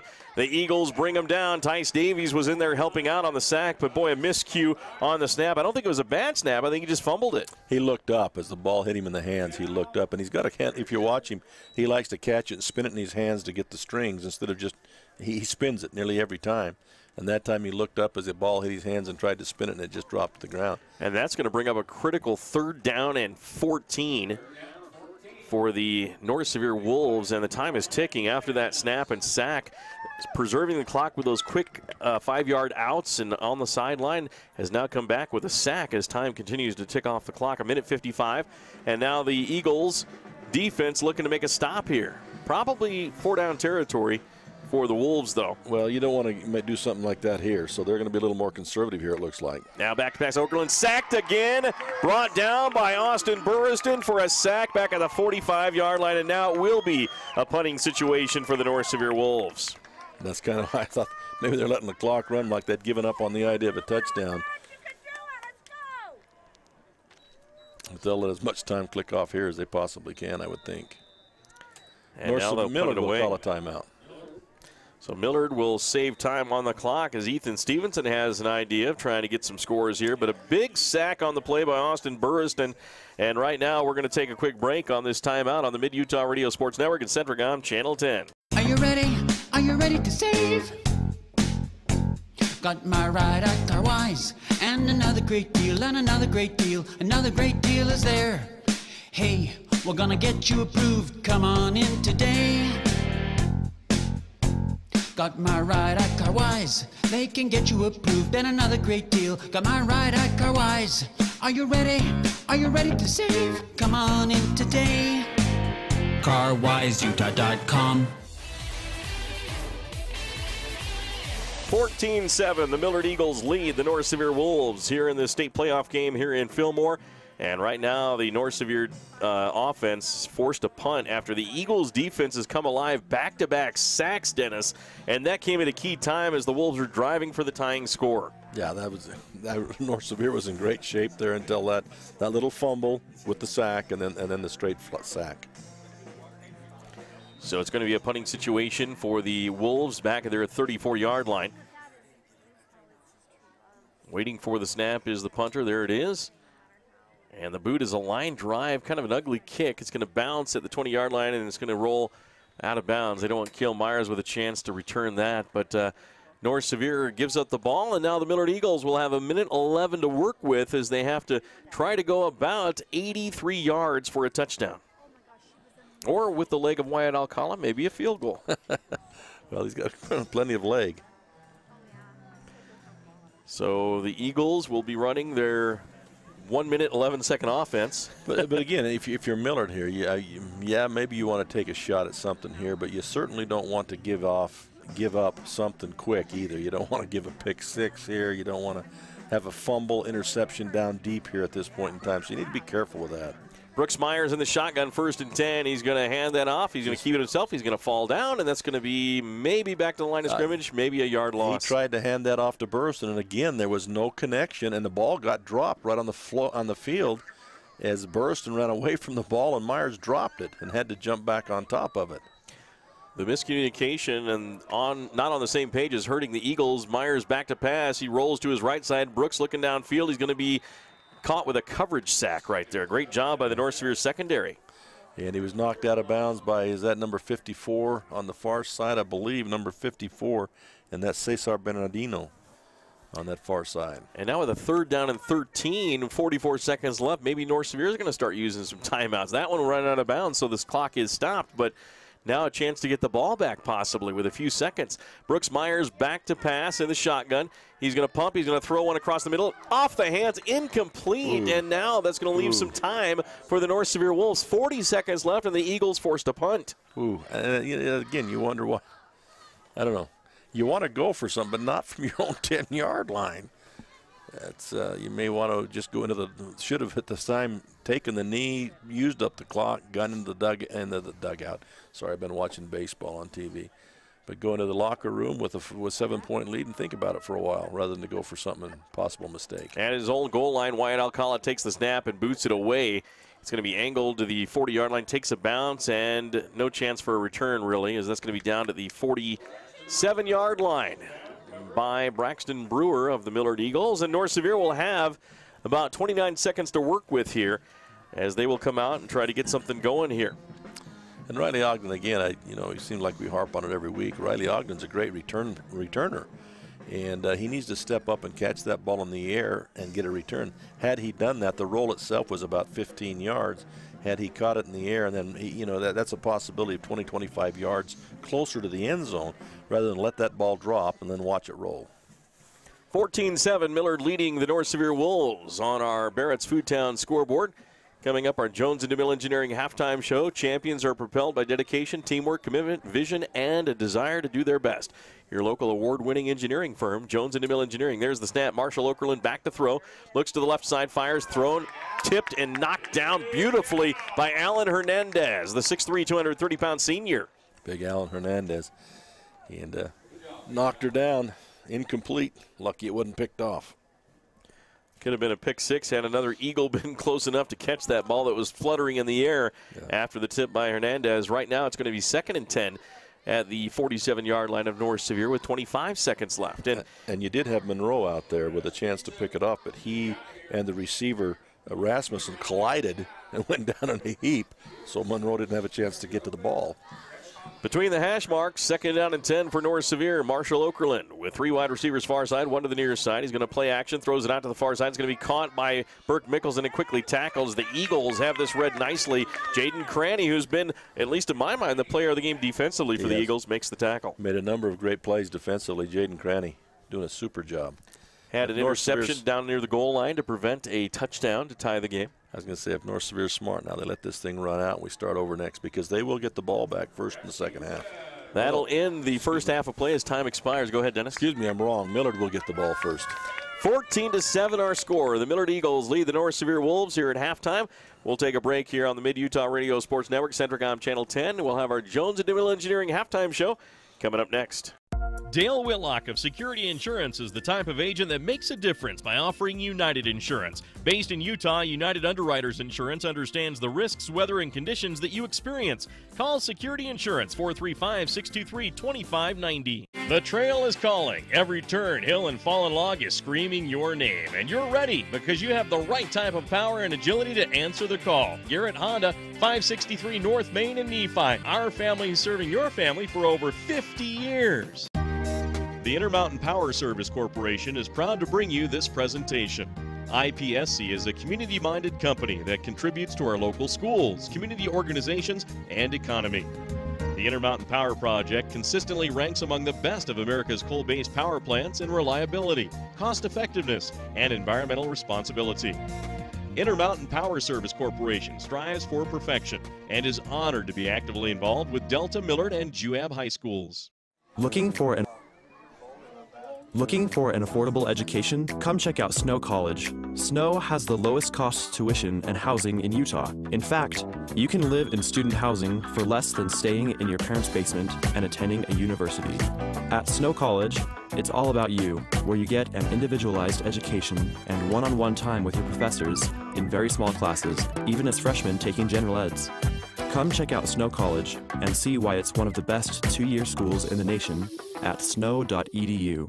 You've seen Zions Bank's name at sporting events, performances, and fundraisers. We're just about everywhere. Your children and grandchildren see Zions dedicated employees in their classroom, teaching them how to save. We do all this because we have skin in the game. We support South Central Utah because we live and work here too. So we're as committed to this community's future as you are. When it comes to choosing to bank at Zions, rest assured you're selecting a company dedicated to bringing value to South Central Utah's businesses, individuals, and families. ZionsBank.com, member FDIC.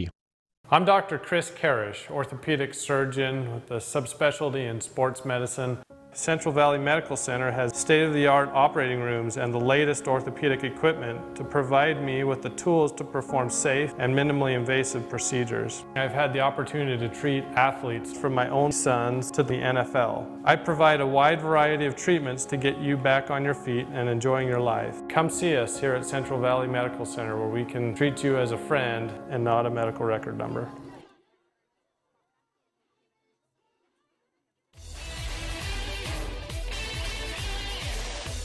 Welcome back on the Mid-Utah Radio Sports Network, Centricom Channel 10. Mike Train and Dennis Aldridge at halftime with the Millard Eagles leading the North Sevier Wolves in this 2A state playoff game, 14-7, as we watch the Selgies perform at the 50-yard line, doing a fantastic job. And really the cheerleaders, drill team, you don't talk a lot about them during a football game, but you got the support staff, the concessions, administration, just doing a fantastic job here at Millard High School, and they've done that for years. Do a great job. You know, it's a good tradition here. And it's great to see all of the young people involved. And parents come from far and wide to see it, and we appreciate all of the advisors, too, that take time to make it happen and to help these young people. Well, this is our Jones and DeMille Engineering halftime show, supporting local programs and academic and athletic achievements. Building lasting relationships and working passionately is a winning combination. Here at halftime, the Eagles lead the North Sevier Wolves 14-7. Let's take a look at our Sorensen Levitt Insurance stat check. Visit them in Richfield or Salina for all your home, auto, and business insurance needs. Proudly representing Auto Owners Insurance. Call 896-4471 in Richfield or 529-7471 in Salina. Let's take a look at those team stats from the first half, Dennis. Well, it's some interesting things going on. Millard, you think of Millard as a passing team, also as North Sevier, but in the first half, Millard has 106 yards rushing and only 31 yards passing. As they've had a couple of big runs by Burriston. He's also got a couple of touchdowns individually, but that's where Millard's scores have come from, is on the run with 106 yards total rushing, or net rushing, excuse me, and a tremendous. And North Sevier with 43 is all they've gotten. But on the other side of that, they've got 76 yards passing. Millard, with all the passing that they're supposed to be doing, only has 31 yards. Wow. Net passing yardage in the first half. Only thrown it 7 times and only completed 2, well, 3 if you count the interception. But 2 of 7 with 1 interception is Myers. On the other side, Okerlund, 10 of 19, but with 2 interceptions, and the interceptions being key there. And so, you know, the total yardage for Millard still has a few more total yards at 137 to 119 for North Sevier. But North Sevier being very effective with what they've got. Another interesting stat is North Sevier with 11 first downs. They have more first downs than Millard, 11 first downs to 8, even though Millard has actually outgained them. But that's because of those 2 long runs by Burriston. That you don't need first downs when you do that. So 11-8 on first downs. So, you know, overall it's very, very close, as the score would indicate, but kind of different in that, like I say, Millard with very little passing yardage in comparison to what they have been doing the last 4 or 5 weeks. All right, there's some of your team stats, of course. Brought to you, of course, by your Sorensen Levitt Insurance agents. Call 896-4471 in Richfield or 529-7471 in Salina. Of course, taking a look at some of our individual stats. We'll do that when we come back here on the Mid-Utah Radio Sports Network and Centricom Channel 10. Materion Natural Resources in Delta, Utah, advocating education and athletic competition in our Millard County communities. Materion is the only source of high-quality beryllium in North America. Beryllium is used in your car, cable TV, and tablet. It's even used in your cell phone. Because of beryllium, you're connected with family, friends, classmates, social media, and the web. Materion offers a safe and successful sports season to all Millard County schools. Materion Natural Resources. It's time to supercharge your internet with the fastest speeds in the area from Centricom. Get ready for high gear downloads that power buffer-free streaming, gaming, sharing, and surfing. And fire up all your devices at once with reliable speeds amplified by Centra Wi-Fi, our whole home mesh Wi-Fi system. Get on the fast track to a powerful online experience. Call or click Centracom.com to supercharge your internet today. Azomite Mineral Products in Nephi is using a unique deposit to create fertilizers and as a feed ingredient for customers all over the world. Research has indicated its potential to improve overall animal health. Azomite is excited to be part of the Nephi community and supports UAB High School athletics. Stevens Feed in Holden serves the surrounding communities in Millard County as well as farmers in central and southern Utah. They buy, sell, and haul alfalfa hay. You can be assured that you'll get the right price while receiving the service you deserve at Stevens Feed in Holden. Are you ready? Are you ready to save? Got my ride at Car Wise, and another great deal, and another great deal, another great deal is there. Hey, we're gonna get you approved, come on in today. Got my ride at Car Wise, they can get you approved, and another great deal. Got my ride at Car Wise. Are you ready? Are you ready to save? Come on in today. CarWiseUtah.com. Welcome back on the Mid-Utah Radio Sports Network, Centracom Channel 10. It's our Jones and DeMille Engineering halftime show supporting our youth in their efforts to develop new talents and passions, paving the way to success. Jones and DeMille Engineering. Here at halftime, it's the Millard Eagles leading the North Sevier Wolves 14-7. Let's take a look at our scoring summary first. As we take a look at that, of course, the Eagles, we only have 3 scores in the first half with a 14-7 score, of course. But just a fantastic job in this football game by both teams as they're having a real good battle here. As we take a look at the first score of the game, came from the Millard Eagles at the 7:05 mark. This was a pick by Wyatt Alcala, as we see, of course, later on in our highlights here at halftime, as he picks the ball off, and then it leads to a touchdown run by Brooks Myers, a 4-yard touchdown run.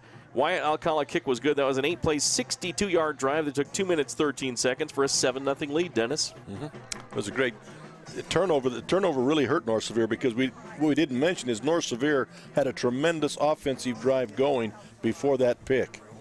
Definitely was. And then the next score came in the second quarter with 10:47 left. The Millard Eagles, Austin Burrowston takes it in from 15 yards out. That was a 7-play, 80-yard drive. Fantastic drive by the Eagles that took 1 minute, 50 seconds. Wyatt Alcala had the extra point, and it was 14-0 at that point in the football game. And it looked like, to me, it looked like North Sevier maybe was starting to cave a little bit as the emotion was beginning to drain out of them, and I was worried that it was a key situation and North Sevier might be on their way out if something good didn't happen. But, as you're about to say, good things happened. Definitely so. As we watch the instant replay on our halftime highlights on Centracom Channel 10, that was the Austin Burrowston 15-yard touchdown run. Then North Sevier gets a touchdown pass from Marshall Okerlund as he found his wide receiver Cody Christensen in the end zone for a 2-yard touchdown pass. That was a 9-play, 48-yard drive that took 3 minutes, 29 seconds, and that cut the lead in half. And that's when that and the stop before that and that offensive series and then the stop after that, North Sevier really switched things around and got some momentum really going. And it looked like to me at that point that it was going to be tied at halftime because North Sevier made another great stop and had another nice drive going before they got a little bit panicky and tried to throw the really deep pass that got picked off. We'll call that the Mason Diesel Services key plays of the first half, those scoring drives. And, of course, Mason Diesel Services servicing engines and transmissions on heavy-duty trucks and big rigs while offering heavy-duty wreckers. Mason Diesel Services, 529-7477. Of course, here at halftime, it's the North Sevier Wolves trailing the Millard Eagles 14-7. We'll have some individual statistics coming up for you here on our Jones and DeMille Engineering halftime show where they applaud the teams for hard work, dedication, and commitment. The race for excellence has no finish line. We'll be back after this on the Mid-Utah Radio Sports Network and Centracom Channel 10. The Intermountain Power Service Corporation is proud to bring you this presentation. IPSC is a community-minded company that contributes to our local schools, community organizations, and economy. The Intermountain Power Project consistently ranks among the best of America's coal-based power plants in reliability, cost-effectiveness, and environmental responsibility. Intermountain Power Service Corporation strives for perfection and is honored to be actively involved with Delta, Millard, and Juab High Schools. Looking for an affordable education? Come check out Snow College. Snow has the lowest cost tuition and housing in Utah. In fact, you can live in student housing for less than staying in your parents' basement and attending a university. At Snow College, it's all about you, where you get an individualized education and one-on-one time with your professors in very small classes, even as freshmen taking general eds. Come check out Snow College and see why it's one of the best two-year schools in the nation at snow.edu. You've seen Zions Bank's name at sporting events, performances, and fundraisers. We're just about everywhere. Your children and grandchildren see Zions dedicated employees in their classroom, teaching them how to save. We do all this because we have skin in the game. We support South Central Utah because we live and work here too. So we're as committed to this community's future as you are. When it comes to choosing to bank at Zions, rest assured you're selecting a company dedicated to bringing value to South Central Utah's businesses, individuals, and families. ZionsBank.com, member FDIC. Back once again in Fillmore, Utah at Millard High School. The Millard Eagles lead the North Sevier Wolves 14-7 at halftime of this 2A state football game. Of course, the team that wins moves on. The team that loses is done for the season. Both teams looking to move on here in the 2A state playoffs. Let's take a look at some stats from that first half. And, of course, we'll call this our Gurney Trucking stats, individual stats, that is. Looks like in rushing, Gabe Wilcox of the North Sevier Wolves, 16 rushes for 54 yards. No touchdowns. Riley Ogden has a rush for 9 yards. And then Marshall Okerlund has been sacked a few times. He has -20 on the net.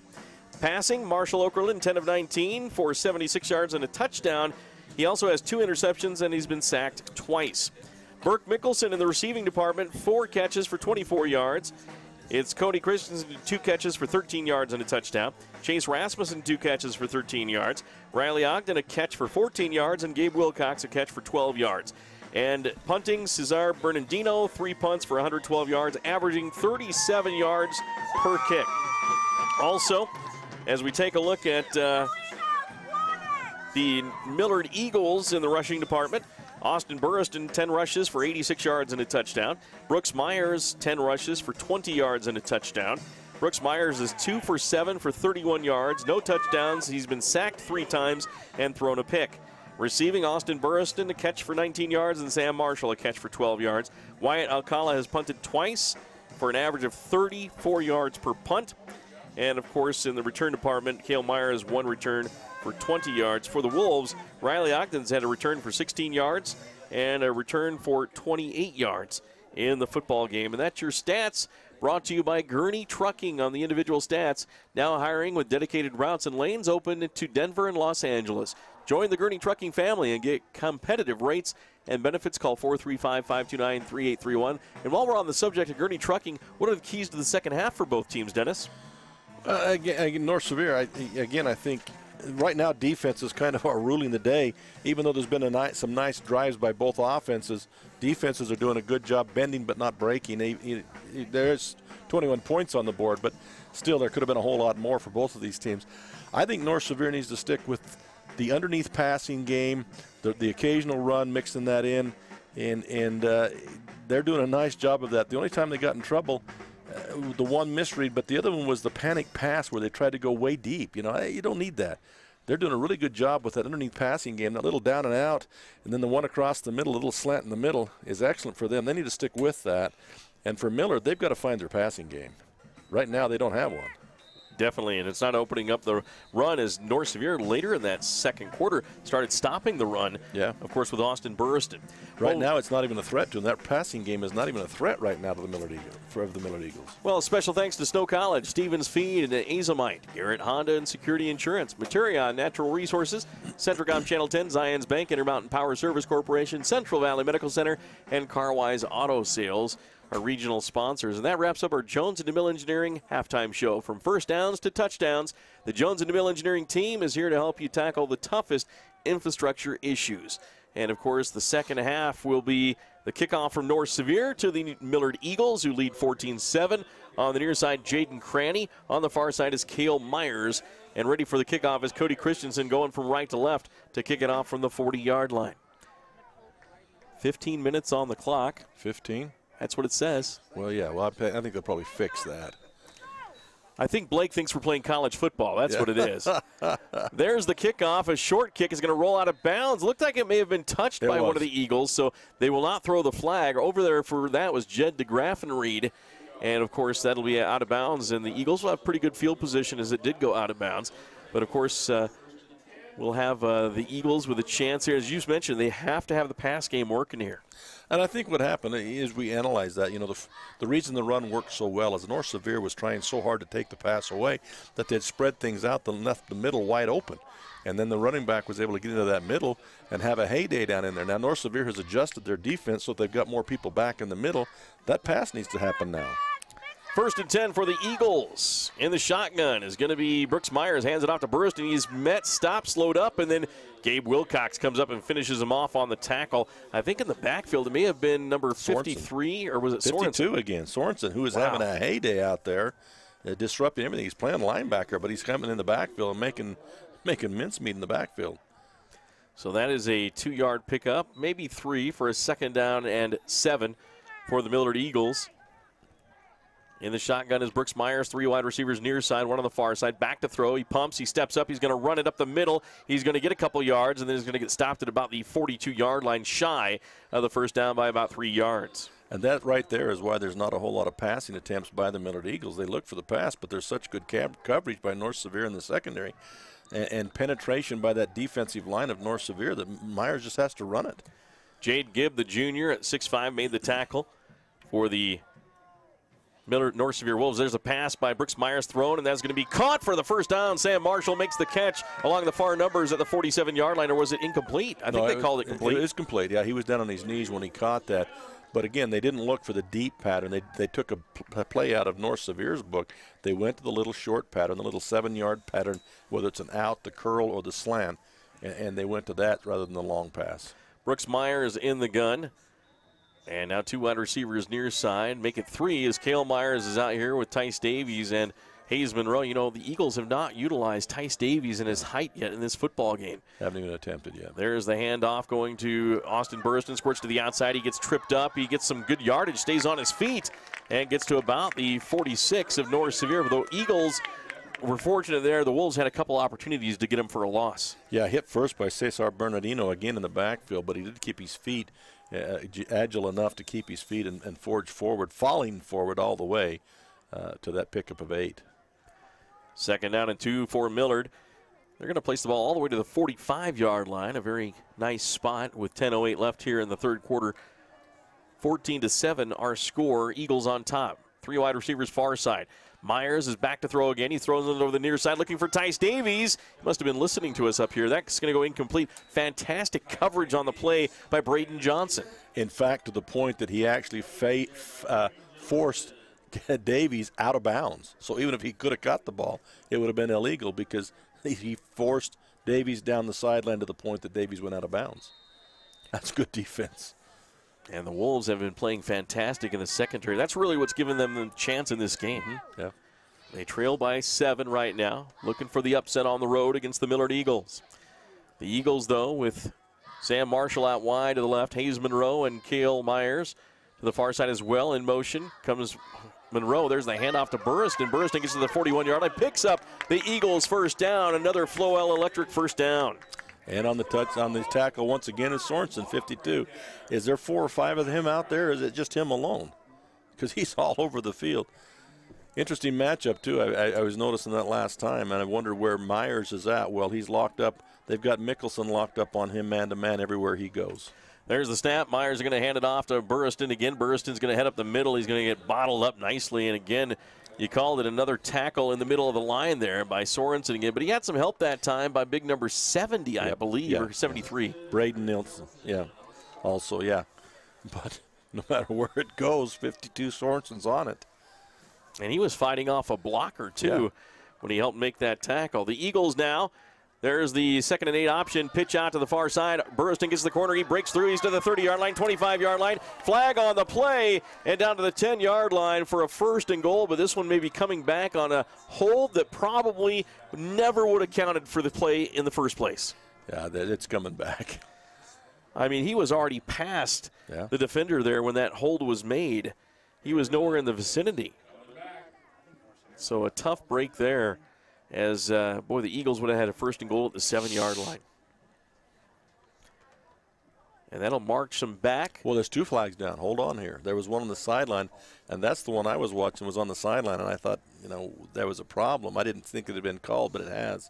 And then the other flag came from the back judge a long ways. The holding is declined. Oh, there's a fumble on the play at the end. I didn't see that at all. I saw the ball loose, but I thought he was down. But they called it a fumble and gave it to North Sevier. Wow. So a hold on the North Sevier Wolves. Let's watch the instant replay as he goes down. And the ball, it's hard to tell on the instant replay whether it was coming out because he's shielding us from the ball. We can't tell if it's dislodged or not. Yeah, I knew it was down, but I thought he was down when the ball came out. From this angle, I couldn't tell. A key turnover in the football game now. Neither of us saw it up here in the broadcast booth, but it is a turnover nonetheless.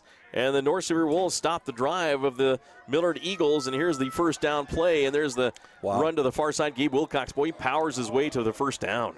And he had nice power at the end, but he was doing it from his knees, so they won't give him the full progression, but that's a nice play out of the shadow of your end zone to get that kind of run on first down. And I still say that North Sevier seems to have all of the momentum here. 8:37 left here in the third quarter. 14-7, Millard with the lead over North Sevier. Some other scores from around the state. We had a halftime score from Spanish Fork. South Sevier leading American Leadership Academy 27-24 at halftime. Manti and Union tied at 7 at halftime. Richfield has beaten Carbon 45-15. There's the handoff again for North Sevier up the middle, and this is a second down play for the first down to about the 16-yard line. You know, the power of the Millard Eagles all year long has been that front line. And North Sevier, for the better part of this game, has pushed that front line around, both offensively and defensively. And that's interesting that they're able to do that. So 1st and 10 for the North Sevier Wolves, picking up another Mason Machinery first down. Mason Machinery in Springville and Aurora knows the farming business. And the Wolves will come up to the line. Wide receiver to the near side is Cody Christensen. Two more on the far side. There's going to be the handoff coming to the near side in the backfield, almost making the tackle, and then Wilcox comes to the near side to the 15-yard line, gets back to the line of scrimmage. That was some pretty good defense by the Eagles there. Yeah. Yeah, they made great penetration there, disrupted the play. Now, it's a great job by the running back to get back to the line of scrimmage, but that was disrupted early in the backfield. So the Eagles making a nice play at the end. Alan Hernandez, the 6'3", 230-pound senior defensive end.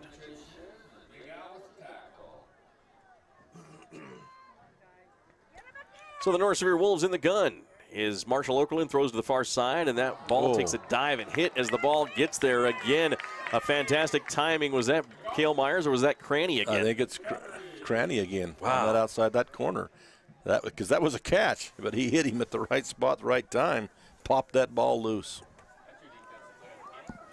As that ball goes and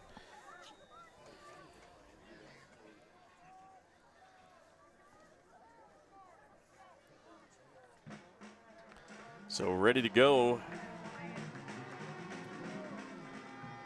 It's going to be the North Sevier Wolves with a third down, back to pass, and thrown behind the receiver, incomplete for a fourth down right at the 25-yard line. That was going to be Cody Christensen, but that's incomplete. And even if caught, it wasn't first down yardage yet. So that's a good stand by Millard Eagles there. A couple of miscues by North Sevier to go along with it, but that's a good stand. You know, I noticed that there is some deficiencies on the Millard as they got a couple of kids injured, and I'm just noticing who they are, and then the one kid that did get thrown out and is not playing tonight, and that's making a difference. Here's the punting situation for the North Sevier Wolves. Bernardino is back inside his 5 to punt this one away. A good snap. He kicks away. That one is blocked by the Eagles. It does get away, though, to the 35 to the 40 and bounces for the Eagles to the 48-yard line and dies there. So Millard will have excellent field position in this football game here in the second half. In spite of being blocked, that's a pretty good punt by North Sevier. They got good yardage out of that in spite of it being blocked.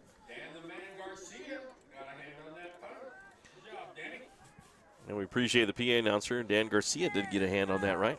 Yeah, Danny Garcia, number 3. So right here with 6:58 left in the third quarter, it's Millard 14, North Sevier 7. The Eagles with an opportunity. 1st and 10. As they have the ball, there's the snap. Play action. Now Brooks Myers is going to run it to the near side. Has some room. He's to the 45-yard line. Along the sideline to the 35-yard line. Ducks his head and gets inside the 30 for 1st and 10. And now should be a late hit out of bounds, and now comes a late flag from the other side of the field as the near side official never threw a flag. Yeah, the near side official wouldn't do anything, but that one came from the umpire in the middle of the field, is the one that finally threw that flag. And it was deserved.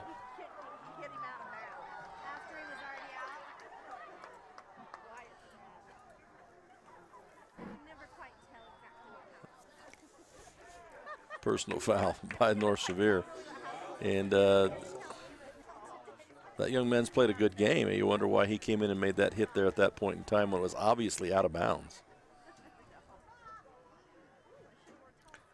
So that's going to be a penalty that brings the ball well inside of North Sevier territory. A golden opportunity here for the Eagles to get a little spread from North Sevier, who's been playing very well. Yeah.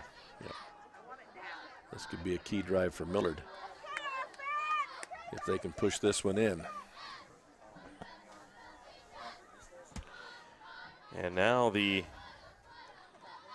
going to place that ball. Where are they going to place that ball, Dennis? Right about the 15, maybe 16-yard line. It looks like the 15.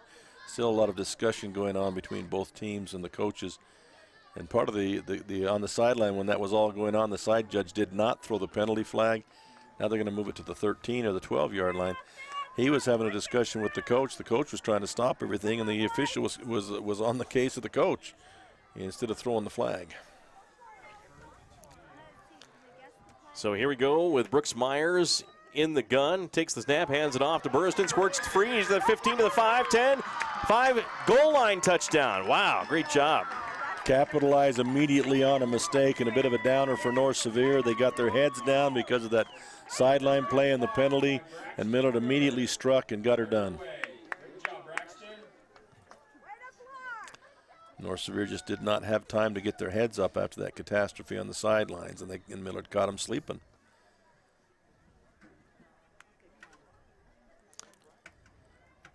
No need to kick now is Alcala with out of the hold of Myers. Will be holding here. There's the snap. The kick is on the way, and the kick is up, and it is good.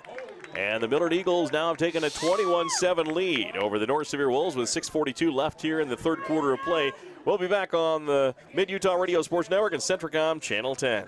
I'm Dr. Chris Karish, orthopedic surgeon with a subspecialty in sports medicine. Central Valley Medical Center has state-of-the-art operating rooms and the latest orthopedic equipment to provide me with the tools to perform safe and minimally invasive procedures. I've had the opportunity to treat athletes from my own sons to the NFL. I provide a wide variety of treatments to get you back on your feet and enjoying your life. Come see us here at Central Valley Medical Center where we can treat you as a friend and not a medical record number. Materion Natural Resources in Delta, Utah, advocating education and athletic competition in our Millard County communities. Materion is the only source of high-quality beryllium in North America. Beryllium is used in your car, cable TV, and tablet. It's even used in your cell phone. Because of beryllium, you're connected with family, friends, classmates, social media, and the web. Materion offers a safe and successful sports season to all Millard County schools. Materion Natural Resources.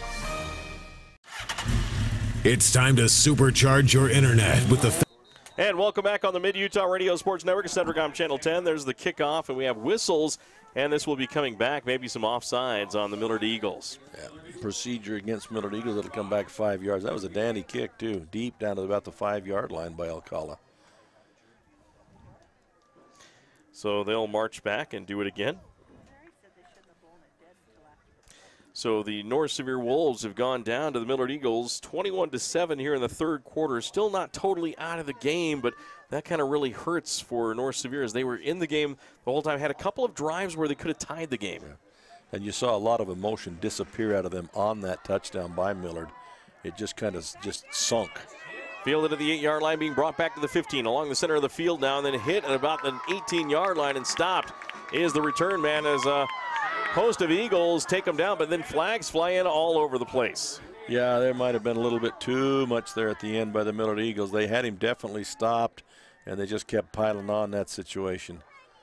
They should have given it up. Whistles were blowing. Personal foul against the Millard Eagles. Yeah, it was definitely stopped, and they just kept coming and jumping on the pack and ripping at the ball. So that'll take bad field position, or excuse me, yeah, bad field position by North Sevier. It'll make a pretty darn good field position to start this drive. Manti Union at the end of the third quarter is still tied at 7. What a battle going on in Roosevelt. Wow, yeah. ALA trailing South Sevier 27-24. We thought that one would be a good game as well. And that's the other team that I think has really surprised me in the negative was South Sevier. I thought they would be extremely competitive this year. And for them to only win one game is kind of a surprise to me in league. So here we go. There's the snap back to Brooks Myers. Brooks Myers is going to pitch it out to Gabe. And Gabe Wilcox is not going to get much on the play as he is going to get stopped and taken down. Great play defensively by the Millard Eagles. And tripped up originally in the backfield, deep in the backfield, by none other than Cranny. He did proceed beyond Cranny, but he's the one that tripped him up to begin with. It's a one yard loss on the play. So ready to go. And it looks like 2nd and 11. They're going to have it at the 31-yard line. 21-7 our score. Millard on top of North Sevier. 5:48 left here in the third quarter. There's a pass out along the near sideline. Cody Christensen catches it but fumbles it at the 35-yard line. That fumble is recovered by the Eagles. What a great job. The ball popped out, and it was Cale Myers, or was it? No, it was Wyatt Alcala who came up with it. Yeah, and that was, I didn't see who made the tackle, but that was a nice completion out there. And then just trying to get some yardage, stripped of the ball, popped right out, and Alcala right there to jump on it. Another big break for the Millard Eagles. And North Sevier really needs to pick themselves up. All the emotion is gone from them at this point in time. They've really got to pick themselves up here, make a stand, and then get something going offensively. So here we go. There's the snap for the Eagles. Handoff goes to the right tackle side, and that's going to be a short gainer, about a couple yards on the play for the Millard Eagles, and that's going to be stopped nicely. Making the tackle, North Sevier's Braden Nelson, excuse me. And that's Burriston on the carry, just a gain of 2.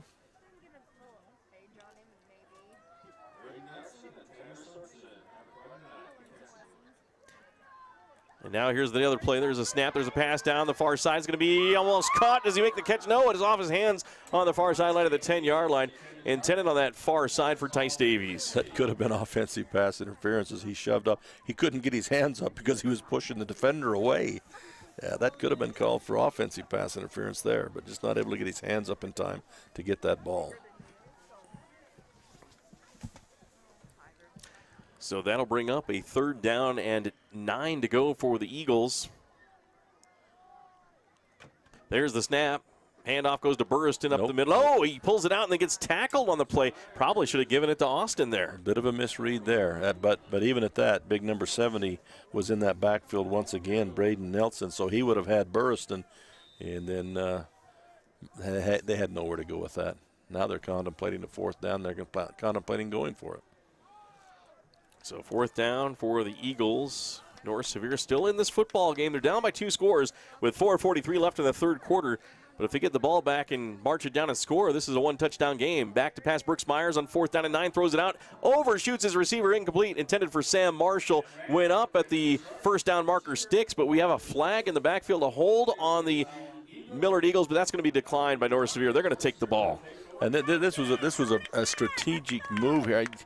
You go for it 4th here, and that's fine, but now you've given North Sevier excellent field position to start this drive. So with 4:33 left here in the third quarter, as we take a look at our Intermountain Fillmore Hospital scoreboard, what they do well. Intermountain Fillmore Hospital, healing for life. And now the ball is going to be at the 40-yard line of North Sevier. Only 60 yards to go for a touchdown to cut the lead to 1 score. But they have to get past this Millard defense that has played phenomenal, especially the secondary with Jaden Cranny. Second half, they've stepped up since the second half. So Marshall Okerlund, the backup quarterback with Taylor Crane, out with an ACL, had surgery today.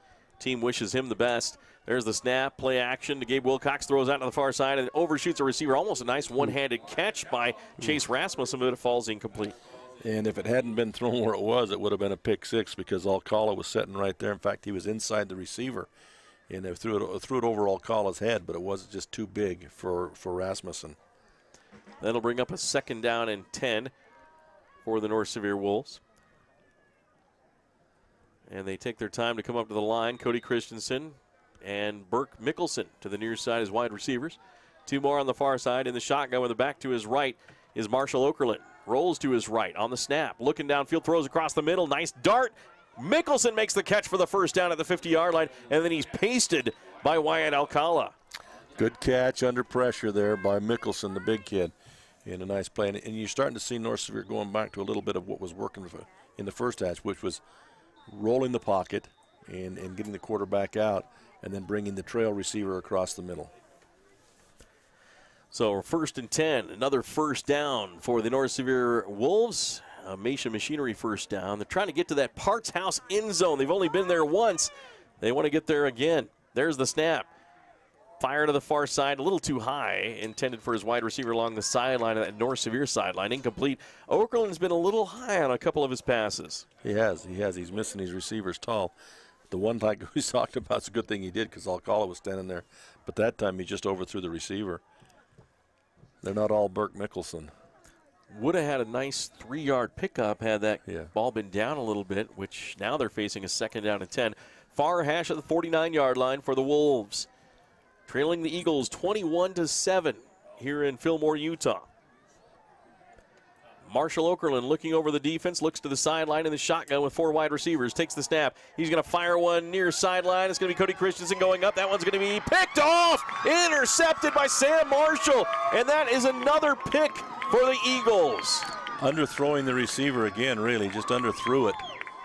The receiver was behind the defense, but just underthrew it a little bit and allowed Marshall, who was inside the receiver once again, to come up and get that. Again, the inside position. Wow. Needed to throw that another 5 yards out there, so he had a chance to go get that ball. So turnovers in this game, especially here in the second half, have been the story. We've only had 1 touchdown scored, but it's been picks that have ended some drives for the North Sevier Wolves. There's the snap, firing out, screen pass to the far side to the wide receiver. He goes down the sideline, gets the 1st down. Great job on that far side. Again, that time it was number 7, Hayes Monroe. Hayes Monroe, yeah. Again, when they hit that short receiver, that's the one that's being open for him, is that short receiver off the trip side. Boy, the Eagles have made some adjustments in this game, and this has been a game of adjustments here too, Dennis. You saw some adjustments by North Sevier to really stymie the Millard Eagles, and now we have a handoff, and this one's going to go to the near side, Austin Burst, and he's going to pick up 9 yards to the 47-yard line. But getting back to that thought, boy, just some great adjustments by both teams because Ethan Stevenson's made some adjustments, and now his team is kind of dominating. Yeah, they have it. They're going to give him a full 10 yards on that run. So 1st and 10. Another Floel Electric 1st down. There's the snap to Brooks Myers. Myers in trouble. Runs out of the pressure to the far side. Gets to the 50-yard line to the 45. Has the 1st down along the sideline to the 30. To the 20. Still on his feet. He could go. 10, 5. Touchdown. Brooks Myers. And they're just North Sevier. I don't know what's going on, but all game long, their contained man on that backside is not staying out there. He's sucking in and giving Myers a chance to get out to the open on the outside. That time it results in a touchdown for 7 points. Fantastic job by the Millard Eagles on that touchdown run.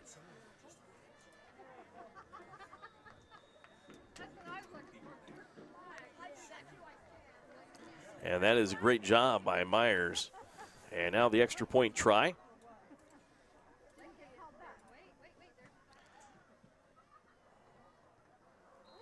And there's the snap. Kick is on the way, and it is good. So a great job by the Millard Eagles as they lead this game 28-7 here on the Mid-Utah Radio Sports Network and Centracom Channel 10. We'll be right back. Fastest speeds in the area from Centracom. Get ready for high gear downloads that power buffer-free streaming, gaming, sharing, and surfing. And fire up all your devices at once with reliable speeds amplified by Centra Wi-Fi, our whole home mesh Wi-Fi system. Get on the fast track to a powerful online experience. Call or click Centracom.com to supercharge your internet today.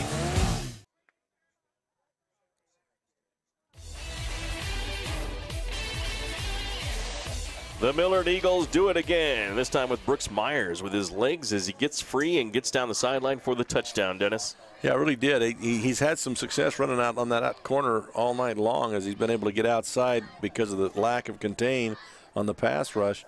But that time he got in that secondary, and I think North Sevier figured they had him pushed out of bounds, but he never went out of bounds. He just kept going and going and going down that sidelines, and they thought he was out. 2 or 3 kids had stopped because they thought he was out of bounds. And now I think the Eagles head coach Ethan Stevenson has the spread he was looking for, a little help. And now there's the kickoff. It's going to bounce and get past the return man back at the 8-yard line, picked up off the turf, being brought back to the 15, to the 20. Oh, and what a big hit on that far side as the return man just got hammered. And what a hit. I didn't catch the number on that truck. I think it was D. Herrera, Zach D. Herrera, number 55. Anytime there's a big hit on that kickoff team, it's D. Herrera that does it. Now there's a flag down. Are they going to throw a flag now because of excessive physicality here late? Or did something else take place after the tackle?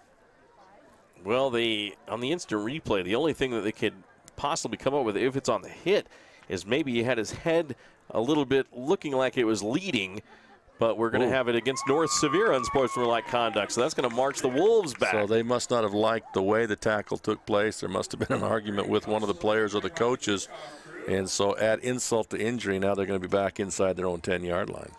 Let's watch this hit once again on our Centricom Channel 10 instant replay as we watch it coming up, and then, of course, Herrera comes out of nowhere and just lays the lick right on the running back there. What a powerful hit as he met him full steam. I don't think he even saw him coming. Wow. No, he didn't. And then D. Herrera, he likes the physicality.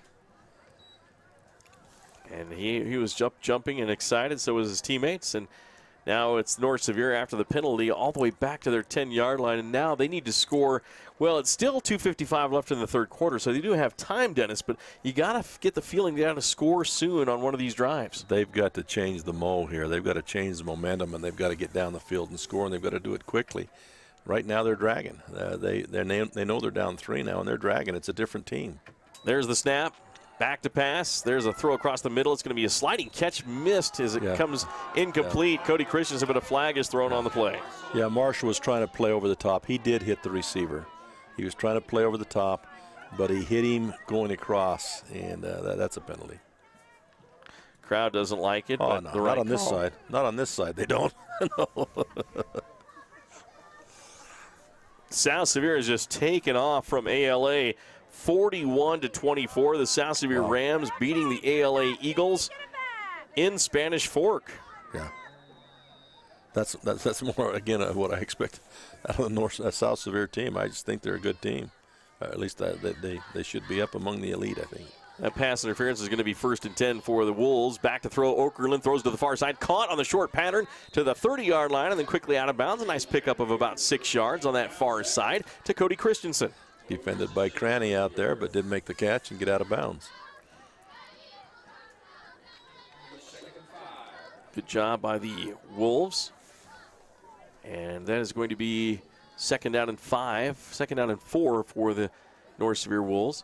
Christensen comes to the near side with 2 other wide receivers, 3 in all. There's the snap to Okerlund. Comes to the near side, fires across the middle. It's going to be incomplete, and knocking it down like a defensive back was his wide receiver, Christensen, there, because that could have been another pick. Yeah.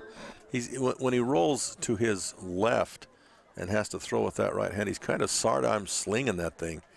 And it's not quite as accurate as when he rolls to his right-hand side.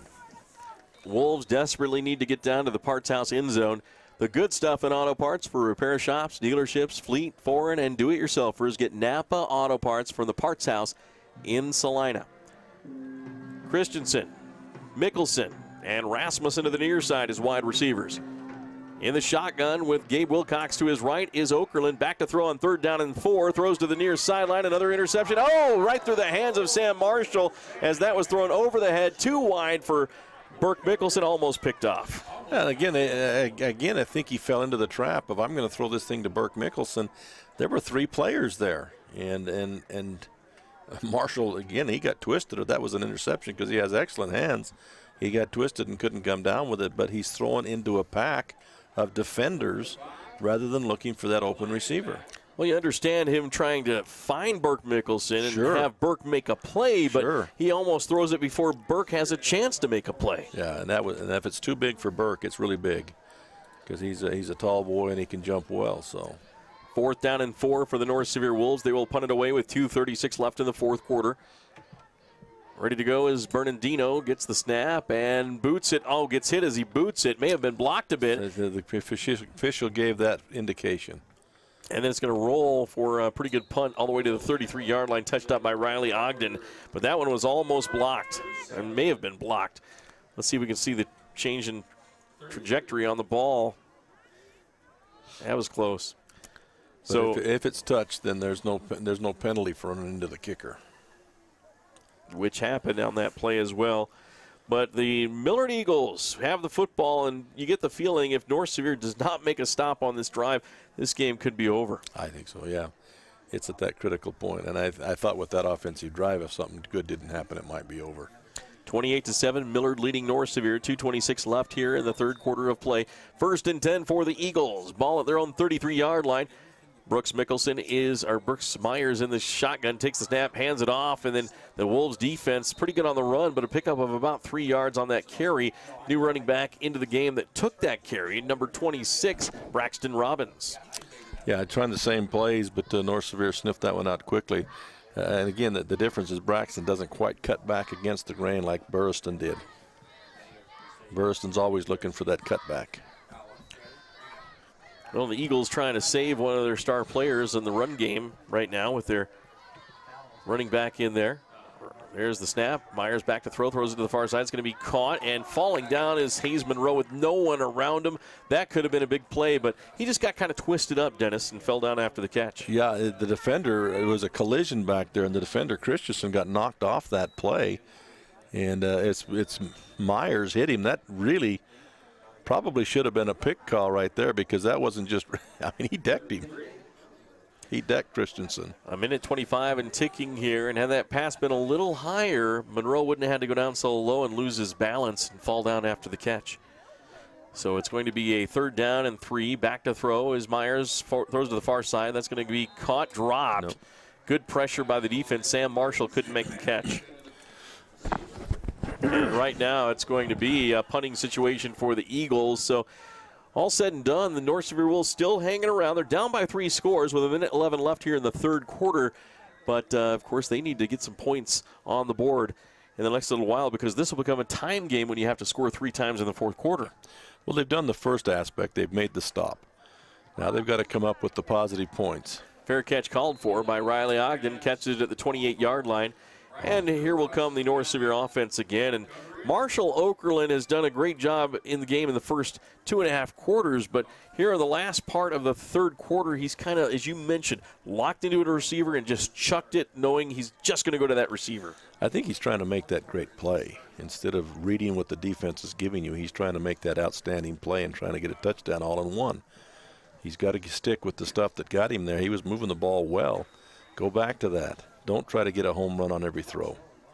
3 wide receivers near side. Okerlund back to throw. Steps up. He's going to throw one deep over the far sideline looking for the home run ball. And this one is going to be caught.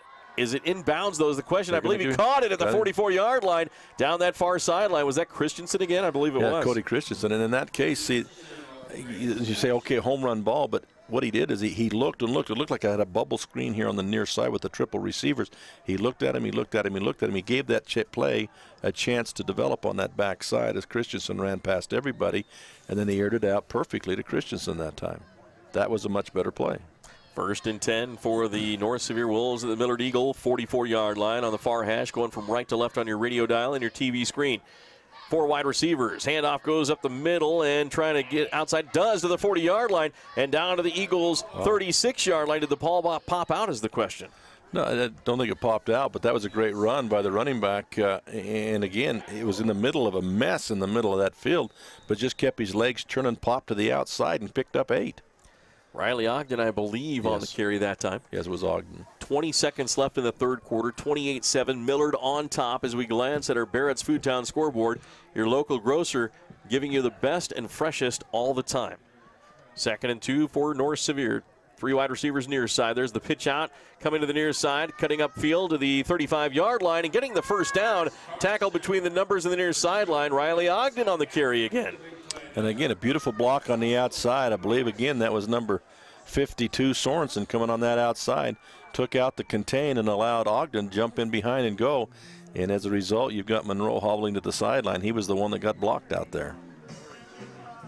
It's a nice drive going on. Bryce Carson caught him from behind finally and made the tackle. Otherwise, that could have gone for another 10 or 15 more yards. Yeah, good effort by Bryce coming from the interior. Into the third quarter, we're heading to the fourth, with the Millard Eagles owning a 21-point lead over the North Sevier Wolves, 28-7, as we head to fourth quarter action here on the Mid-Utah Radio Sports Network and Centricom Channel 10. Azomite Mineral Products in Nephi is using a unique deposit to create fertilizers and as a feed ingredient for customers all over the world. Research has indicated its potential to improve overall animal health. Azomite is excited to be part of the Nephi community and supports UAB High School athletics. Stevens Feed in Holden serves the surrounding communities in Millard County as well as farmers in central and southern Utah. They buy, sell, and haul alfalfa hay. You can be assured that you'll get the right price while receiving the service you deserve at Stevens Feed in Holden. Are you ready? Are you ready to save? Got my ride at Carwise, and another great deal, and another great deal, another great deal is there. Hey, we're gonna get you approved, come on in today. Got my ride at Carwise, they can get you approved, and another great deal. Got my ride at Carwise. Welcome back. First down and 10. Back to passes. Okerlund throws to the far side. Caught at the first down marker at the Eagles' 22-yard line on that beautiful string line pass. And that is caught by Burke Mickelson. And there again, Burke Mickelson, the underneath receiver, kind of a drag across the middle. And Ogden waiting for, excuse not Ogden, Okerlund waiting for him to break free and gets the ball to him in a good spot.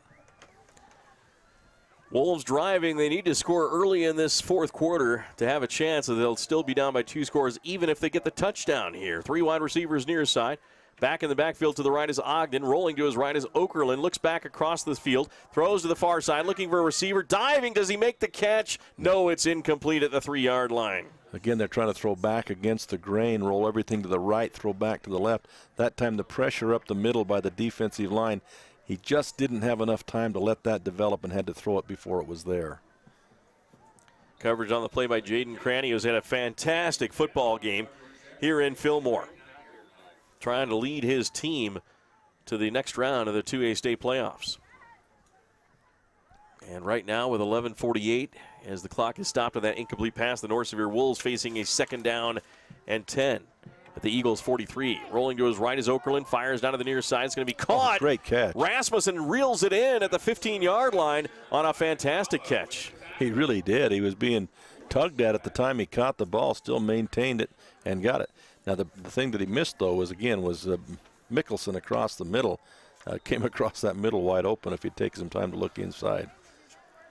So the Wolves keep the drive moving. 3rd down and about 6 to go.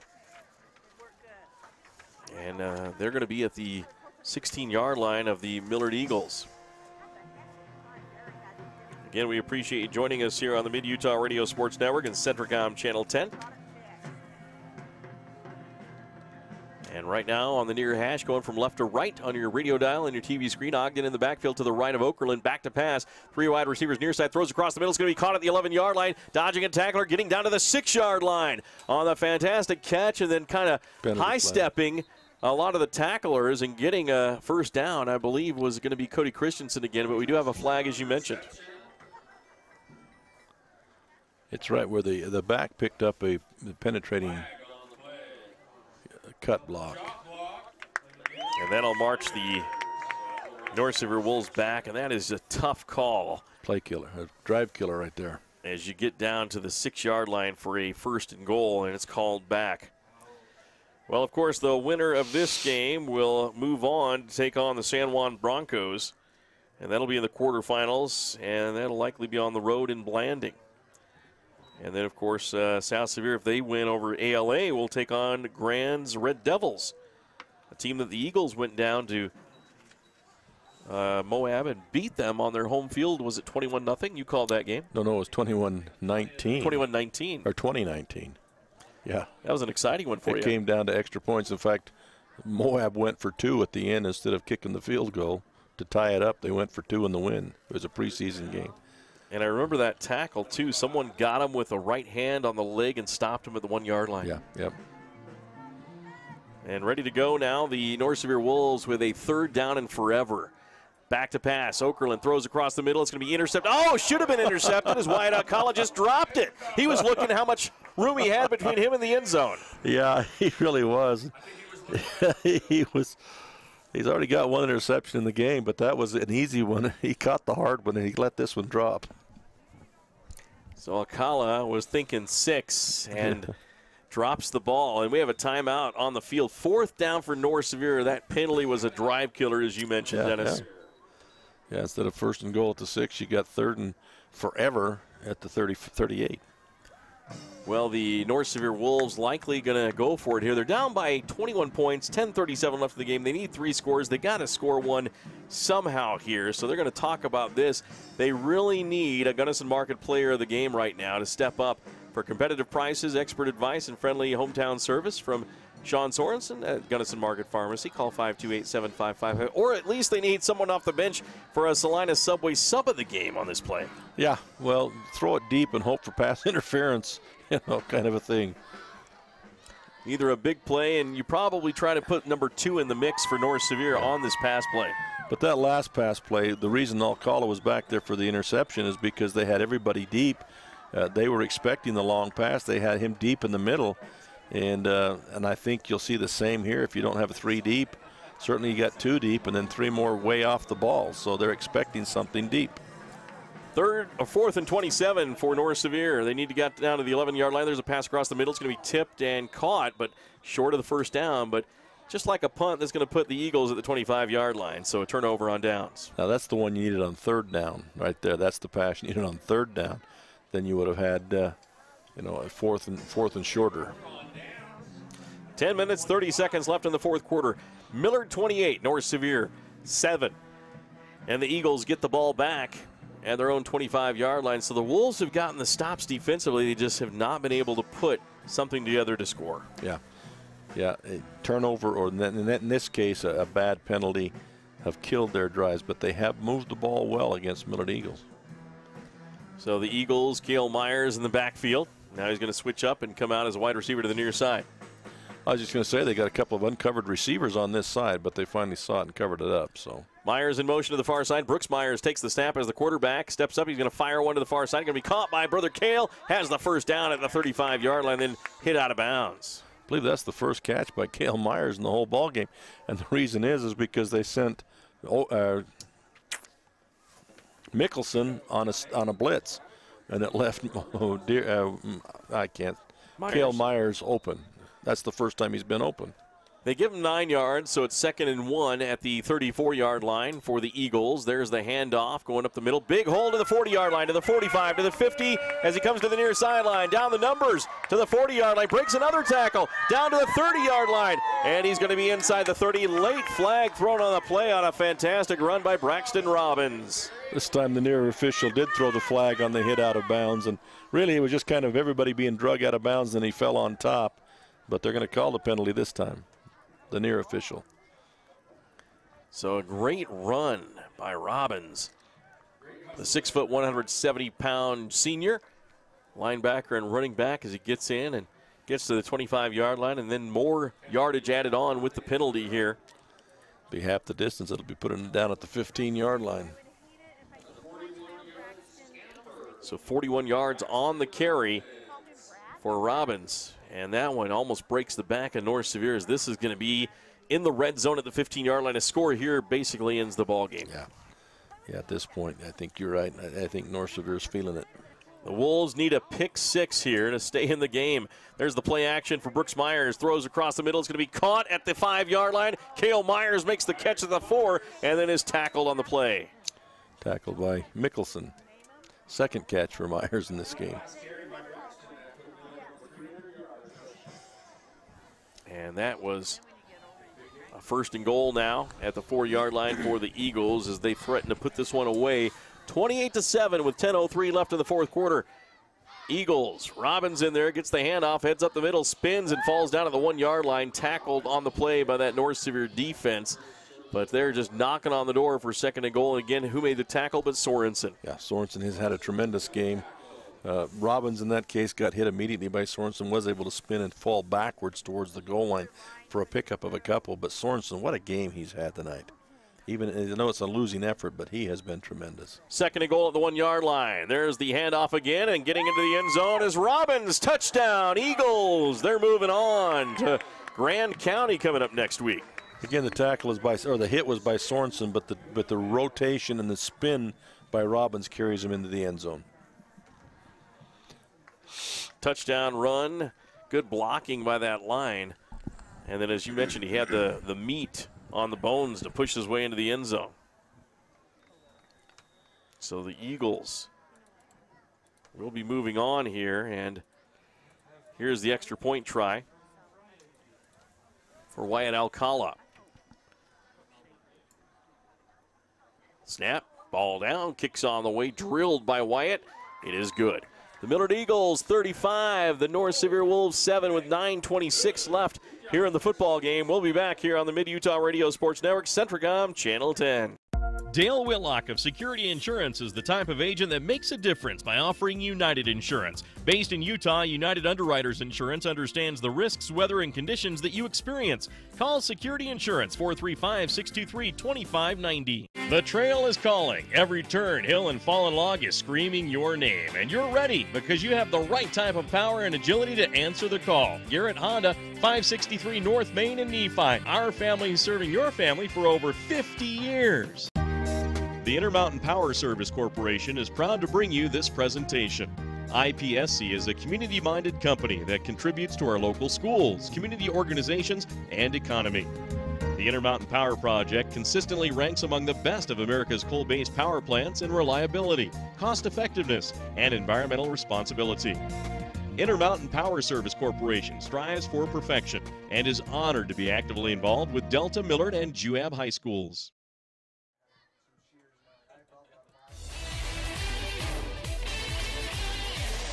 .26 left in the football game, and it's 35-7. The Eagles on top. There's the kickoff all the way back to the 4-yard line. Dropped and picked up then and then brought to the 10-yard line, down the sideline to the 15, and then pasted out of bounds is going to be the return man, Riley Ogden of North Sevier. And the Wolves, you can see it in their mannerisms right now as their season is 9 minutes and 19 seconds from being over.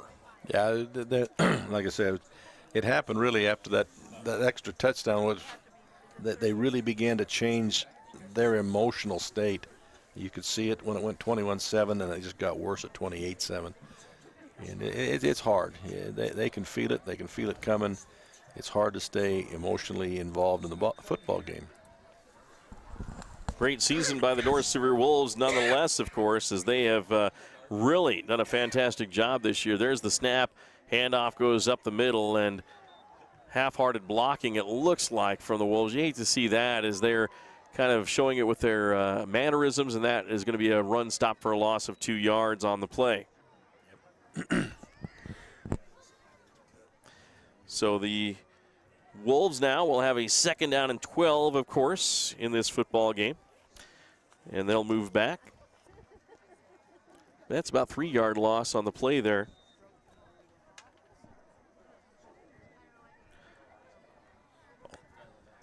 And now here's the throw out to the far side. It's going to be caught, and Mickelson is chopped down. Or check that, not Mickelson, but Cody Christensen is chopped down on that play. Nice tackle, and that's going to be maybe a yard gain is all.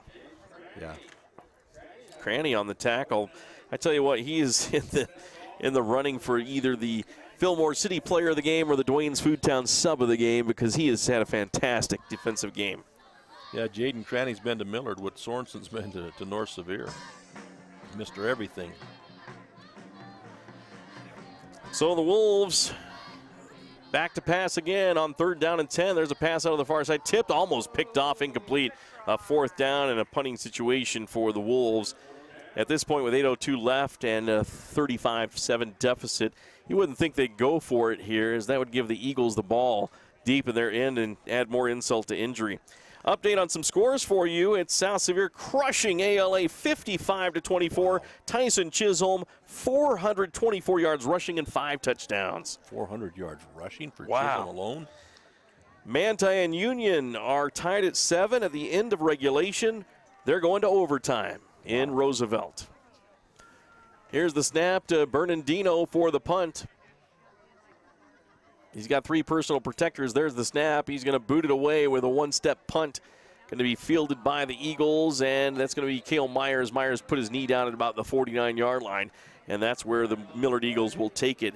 And now you expect, of course... penalty flag down. No, wait on. Hold on. We'll have to wait on this, but you'd expect if the Eagles do have the ball that Ethan Stevenson would try to make this a time game, run the time with some running, and try to get to the locker room with the 35-7 victory. No, not Ethan Stevenson style. You're shaking your head, Dennis. Number 1 seed out of the South is awaiting the winner of this game. The number 2 team of the South is San Juan, awaiting the winner of this game. So the Eagles had to go to Moab for the victory. They have to drive another, hour and a half to try to get victory in Blanding now? Yeah, just a short flight. Well, and you know what? I do like the Eagles' chances in that game down in Blanding. It's a long trip. If Ethan Stevenson can get his team to play well, they have a shot down there to knock off the Broncos. I think so. I think San Juan had played a great game. Well, they beat Beaver in that last second thing to get themselves into the upper echelon. But Moab kind of exposed them a little bit, and also Enterprise. Here's another punt, 5 yards closer, 4th down and 5. There's the boot by Bernardino. This one, an ugly one. They should have taken the first one. This is going to be fielded and brought back to the 30-yard line, to the 20-yard line. Coming to the 15-yard line, still on his feet and tackled out of bounds. It's going to be Jed DeGraffenried, the 6'3", 160-pound sophomore. And what the Wolves didn't want to happen has happened, as they have it at the 11-yard line for a chance to punch it in again. And that's why if you're Millard, you take that penalty and make him punt it again, because good things can happen. DeGraffenried hasn't been playing defensively. He's one of the leaders in the state on interceptions. In fact, I think he leads the 2A with 10. But he hasn't been playing because he's a little bit ailing. He's limping on one leg, so he only plays special teams. But he took advantage of that opportunity.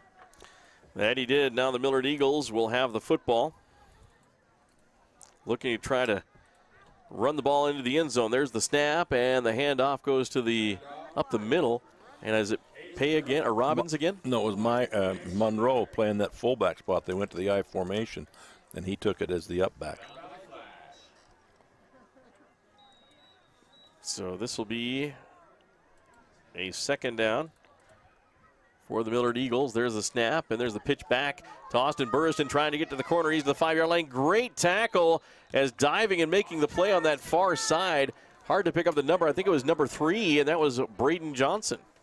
Yeah, nice shaving tackle there as he dove and took his legs out from under him. He still got a few yards, but he took his legs out from under him and saved a possible touchdown there. Fantastic job by Braden Johnson. And now the Eagles will have the ball 3rd down and about 4 to go.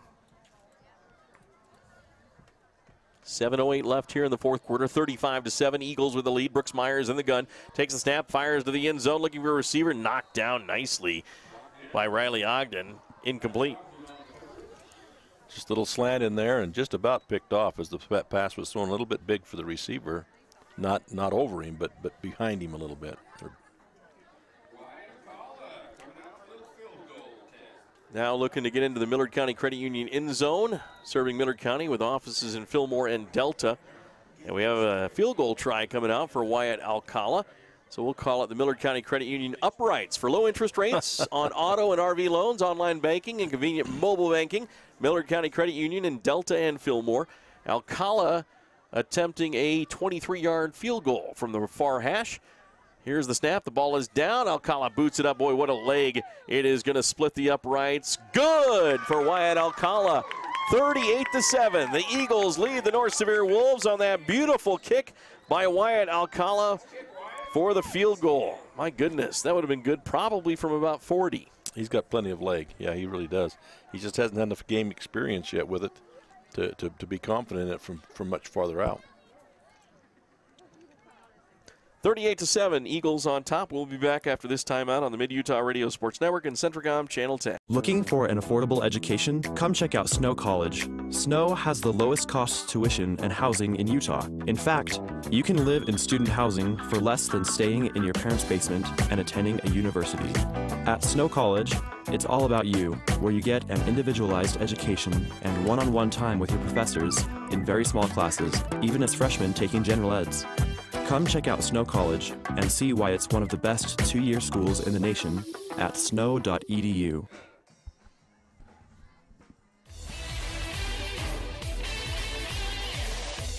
We're back once again on the Mid-Utah Radio Sports Network, Centricom Channel 10. Mike Train and Dennis Aldridge with you as the Millard Eagles lead the North Sevier Wolves by a score of 38-7. Here's the kickoff on the way to the Wolves. And it's going to be fielded at the 11-yard line between the numbers and the near hash, and then up the middle to the 25-yard line, and then buried at the 27-yard line is the North Sevier return man, as there's several Eagles in there. First one in there for the Eagles, I couldn't get, was that Bryce Carson? I was watching some stuff upfield. I didn't see who the tackle was because there was some stuff going on upfield that could have been penalty flags and ejections, but it didn't. Well, North Sevier's season is going to end here in Fillmore. Second time they've been here, second time they'll go home with a loss. And, boy, they were in the first game for a little while, and then Millard just pulled away. Same thing, same story here in this playoff game. Yeah, and this, I'm thinking this is a much better playing team, North Sevier, than the first of the year. I like what I saw. But, yeah, it just kind of got away with a couple of key turnovers, just kind of killed some drives and let Millard get that lead, and now they're just struggling emotionally. There's Okerlund pass on the screen pass to the far side. Cody Christensen trying to get down. He fumbles the ball, loses it. Does he recover is the question. And again, it's Cranny over there on the coverage, but he kind of jumped Cranny, and he came down awkward and dropped the ball. And lucky to get it back. So, and right there was Cranny, and then the Wolves recover it.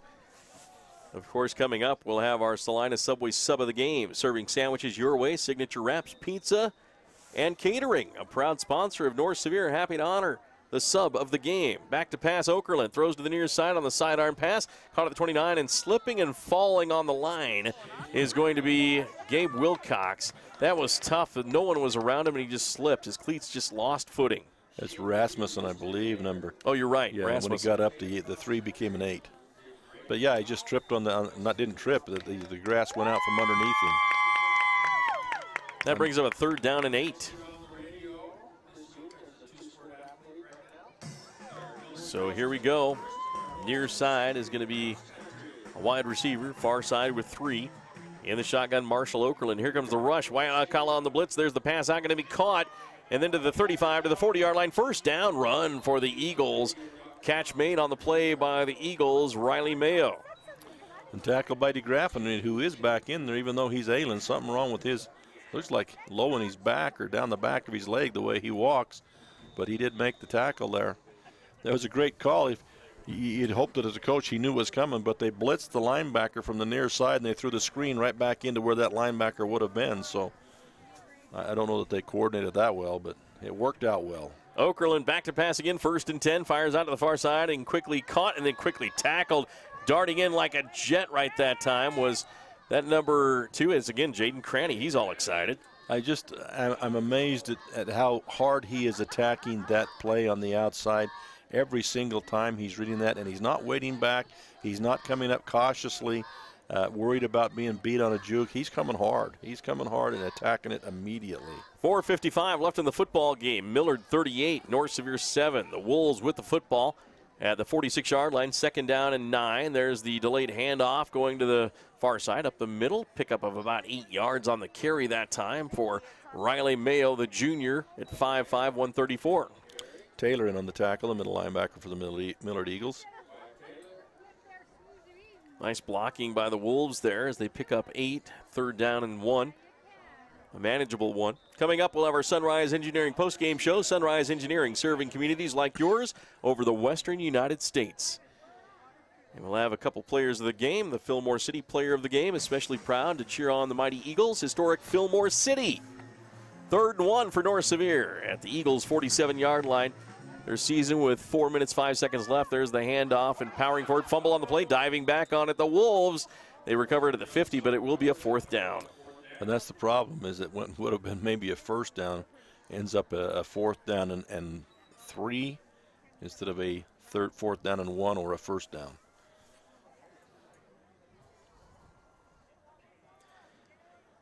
So this will be a 4th down for the North Sevier Wolves.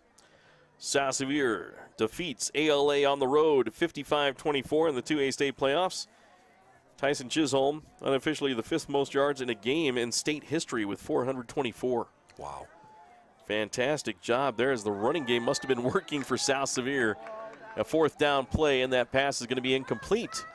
That'll be a turnover on downs. And again, that pass was incomplete because Cranny made the hit as the ball got there and popped that ball loose. Another big hit by Jaden Cranny. South Sevier will play Grand County coming up next week. And here the Millard Eagles will move on to play the San Juan Broncos.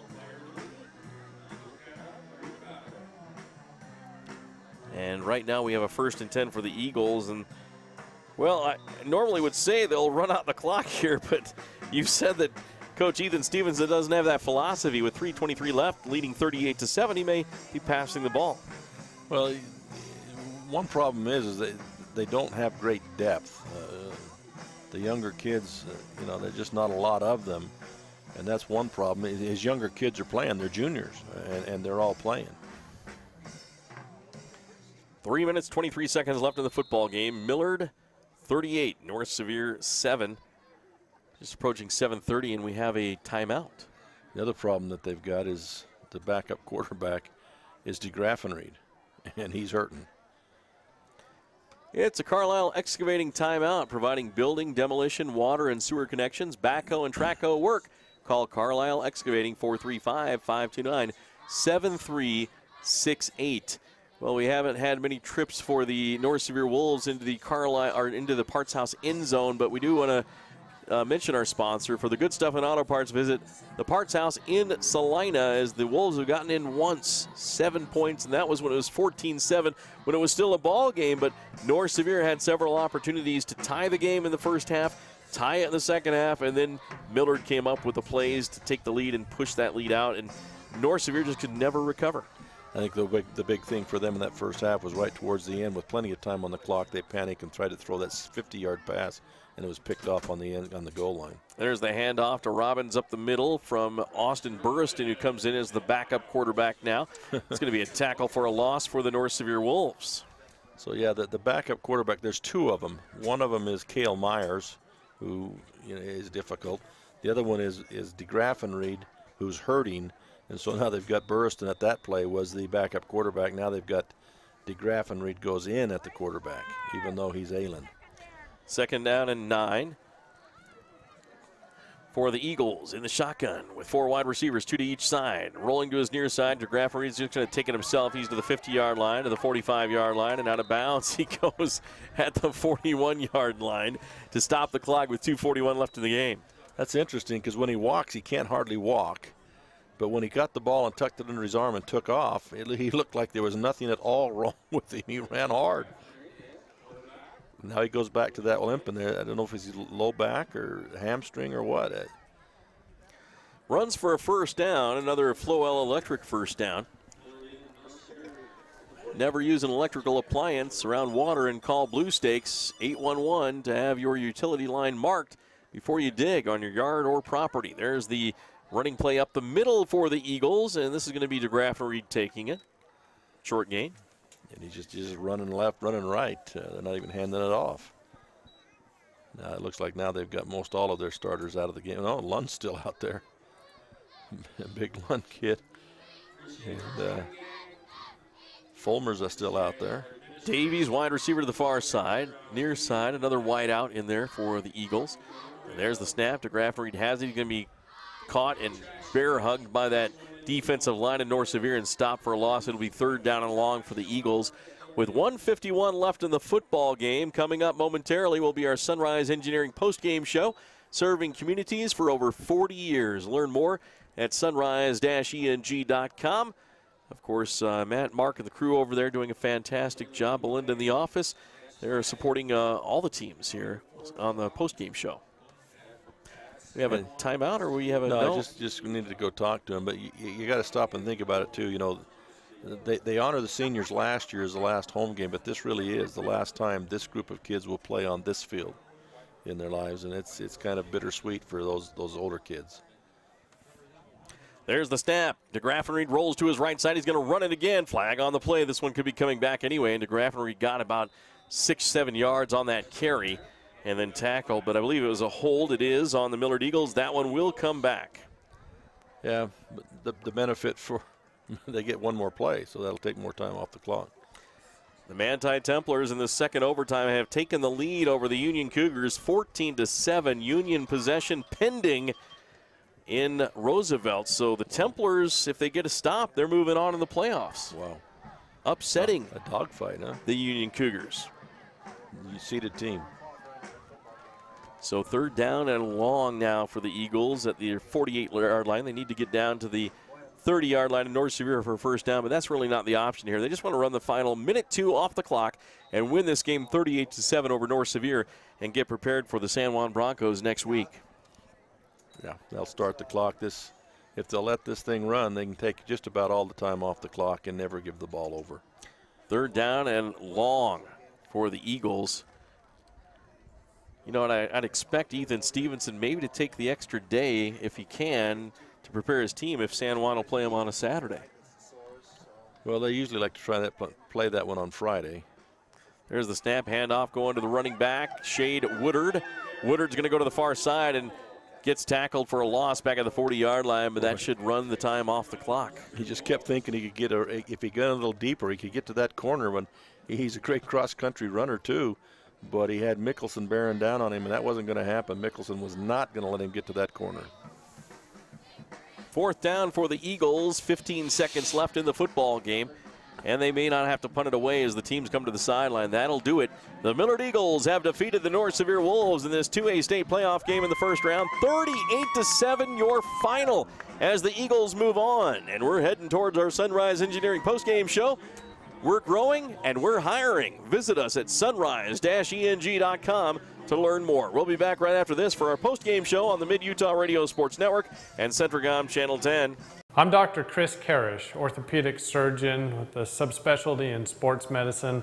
Central Valley Medical Center has state-of-the-art operating rooms and the latest orthopedic equipment to provide me with the tools to perform safe and minimally invasive procedures. I've had the opportunity to treat athletes from my own sons to the NFL. I provide a wide variety of treatments to get you back on your feet and enjoying your life. Come see us here at Central Valley Medical Center where we can treat you as a friend and not a medical record number. Materion Natural Resources in Delta, Utah, advocating education and athletic competition in our Millard County communities. Materion is the only source of high-quality beryllium in North America. Beryllium is used in your car, cable TV, and tablet. It's even used in your cell phone. Because of beryllium, you're connected with family, friends, classmates, social media, and the web. Materion offers a safe and successful sports season to all Millard County schools. Materion Natural Resources. It's time to supercharge your internet with the fastest speeds in the area from Centricom. Get ready for high gear downloads that power buffer-free streaming, gaming, sharing, and surfing. And fire up all your devices at once with reliable speeds amplified by Centra Wi-Fi, our whole home mesh Wi-Fi system. Get on the fast track to a powerful online experience. Call or click Centracom.com to supercharge your internet today. Azomite Mineral Products in Nephi is using a unique deposit to create fertilizers and as a feed ingredient for customers all over the world. Research has indicated its potential to improve overall animal health. Azomite is excited to be part of the Nephi community and supports UAB High School athletics. Stevens Feed in Holden serves the surrounding communities in Millard County as well as farmers in central and southern Utah. They buy, sell, and haul alfalfa hay. You can be assured that you'll get the right price while receiving the service you deserve at Stevens Feed in Holden.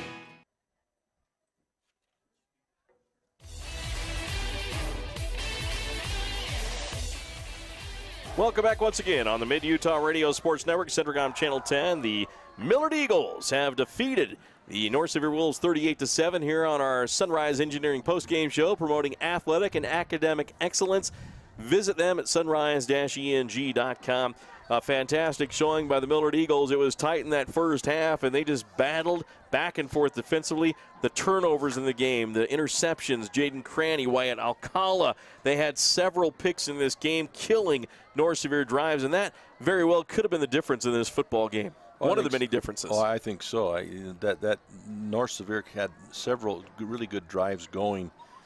The interceptions, a couple of those killed those drives. The one really bad penalty when they had it down inside the 5-yard line, 1st and goal, and they ended up with a second down and from the 40-yard line instead because of the bad penalty. You know, they punched that one in, and it's 21-14. They have a lot of life, and things could change or would have changed, but it just went from bad to worse at that point in time. So North Sevier was right there. They played very, very well until they got down and emotionally got out of the ball game. But they played really well for three and a half quarters. And Sam Marshall had a couple of picks in the game as well, 1 or 2. Yeah. So a great job there for the North Sevier, or for the Millard Eagles. Offensively, what did you like from both teams? You know, we're here covering North Sevier too. There were some good things that they did in this game. They were just overmatched here in this football game again, but maybe a couple of good offensive things from both teams.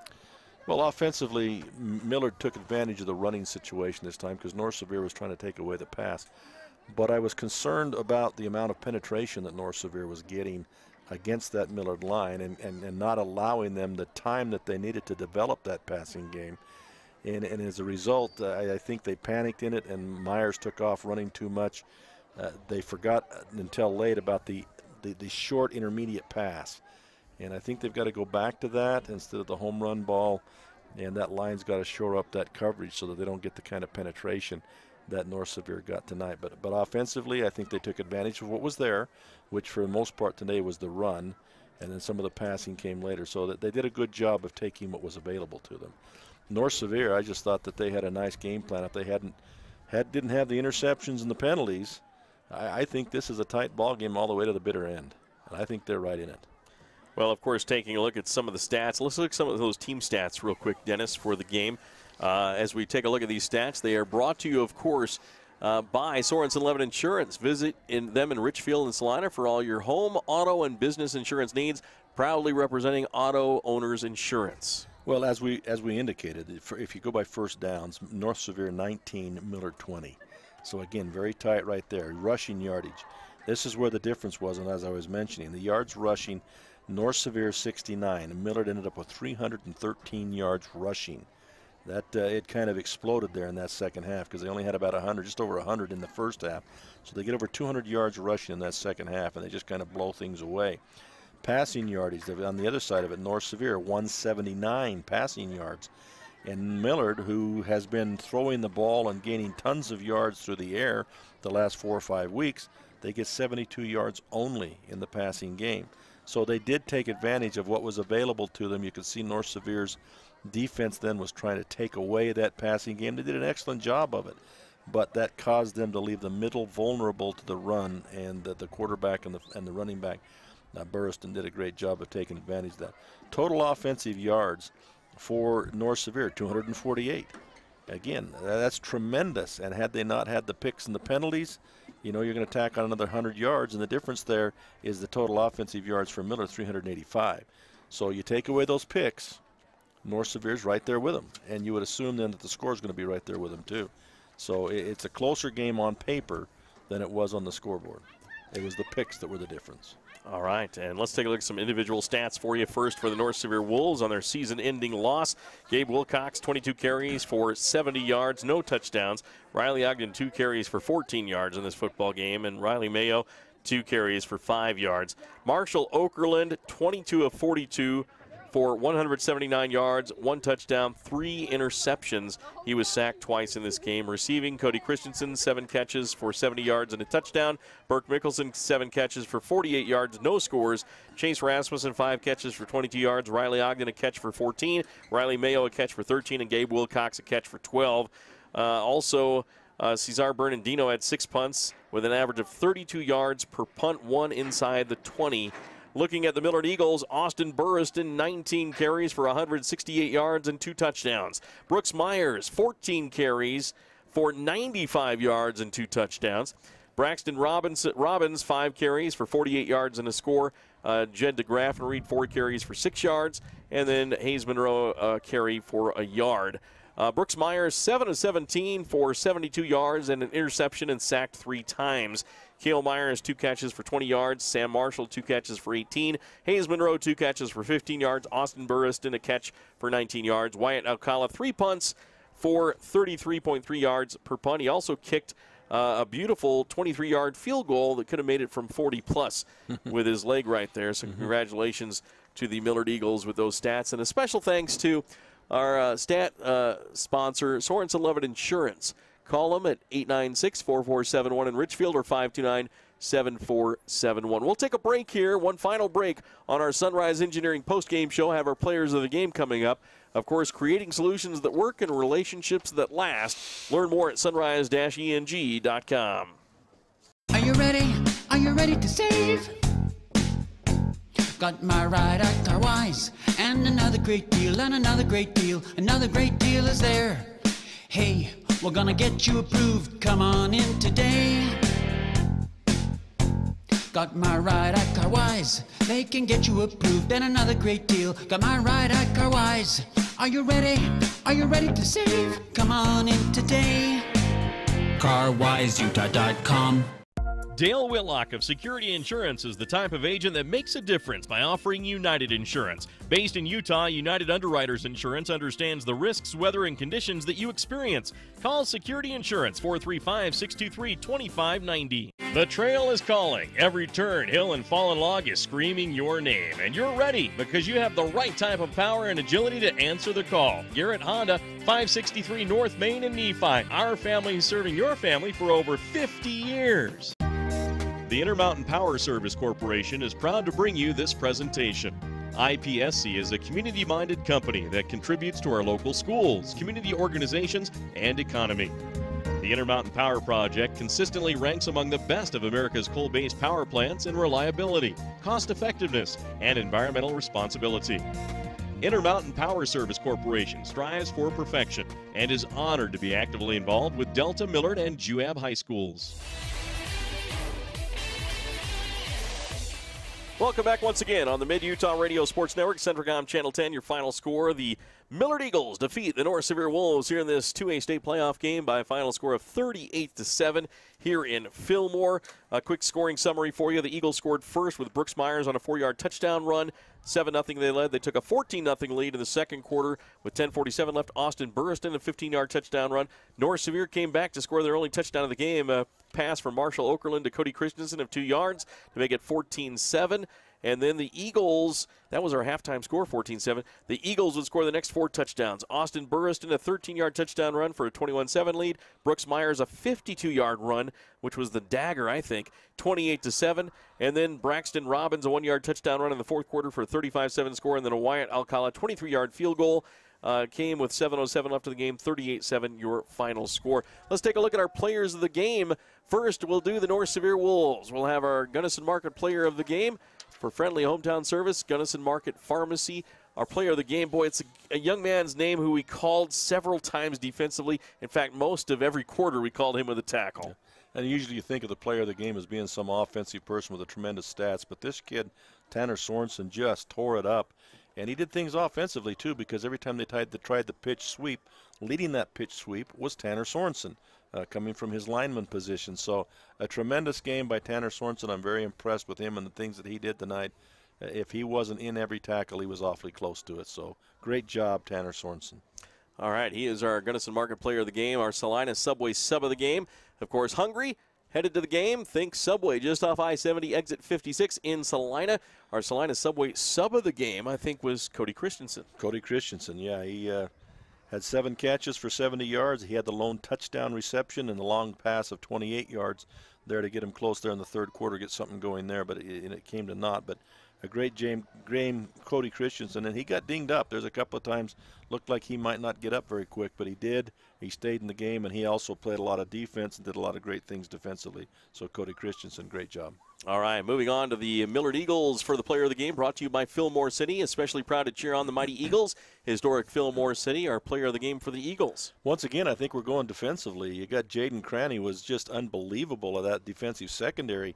And again, you don't think, you know, you figure him on all the passing plays, but he was making all the plays on the running plays, coming up out of that defensive secondary, making plays, interceptions, knocking down passes, playing a great job in that defensive secondary. So Jaden Cranny, player of the game. All right, congratulations to Jaden for getting that from Fillmore City. Let's move to our Dwayne's Foodtown sub of the game.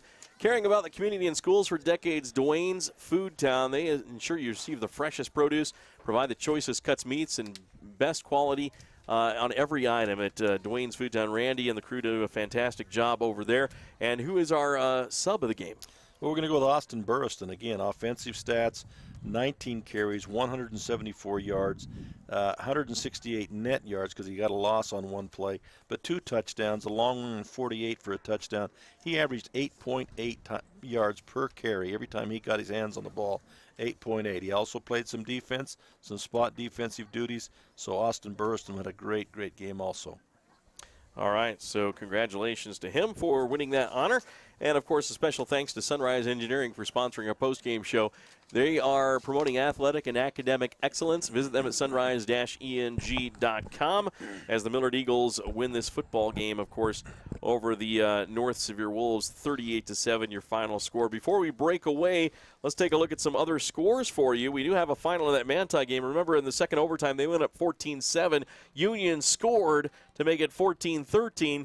Went for the 2-point conversion, converted to beat Manti 15-14 in double overtime to knock the Templars out of the playoffs.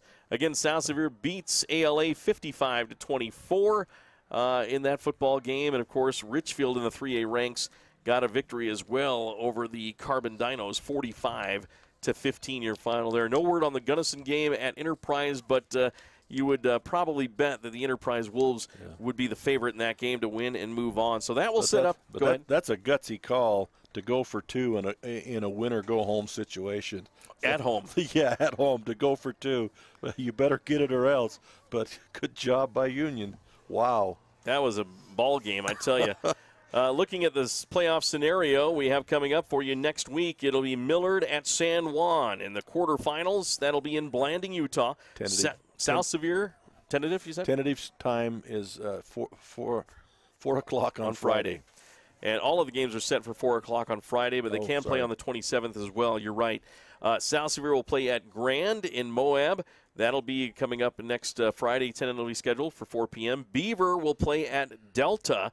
That'll be a matchup. And then we're expecting Enterprise to move on over Gunnison Valley tonight to play at South Summit in the quarterfinals on Friday at 4 p.m. For the 3A ranks, it'll be the Juab Wasps Friday at 4 p.m. at Morgan on the 26th.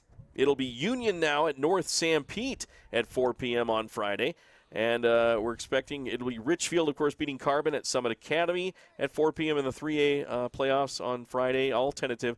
And then Juan Diego will play at Grantsville, of course, in the other quarterfinal for Class 3A. So some exciting football coming up next week, Dennis. Yeah, it gets fun and serious now. You know, some of the teams have gone home, and you feel bad for them. But this is an exciting time for those that are still in the playoffs, and anything can happen. You wish the best for the local teams. All right, Dennis, great job on the color commentary, and thanks for joining me for the broadcast. Thank you. You do a great job. All right, that is going to wrap up our broadcast. A special thanks to all of our sponsors on Class E FM KMGR on the Mid-Utah Radio Sports Network and Centricom Channel 10, Snow College, Stevens Feed, Azomite, Garrett Honda, Security Insurance, Materion, Natural Resources, Centricom Channel 10, Zions Bank, Intermountain Power Service Corporation, Central Valley Medical Center, and CarWise Auto Sales. Well, for Dennis Aldridge and Bo Lund back at the studios, I'm Mike Traney, your play-by-play announcer. The Millard Eagles live to play another day in the 2A state playoffs as they defeat the North Sevier Wolves 38-7 here in Fillmore, Utah. Have a great evening, everyone.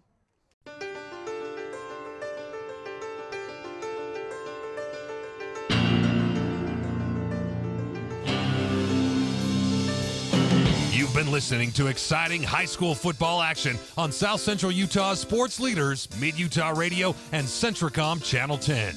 This sports broadcast has been brought to you by sports-minded sponsors throughout South Central Utah. Join us next time for more exciting high school football action on Centricom Channel 10 and Mid-Utah Radio.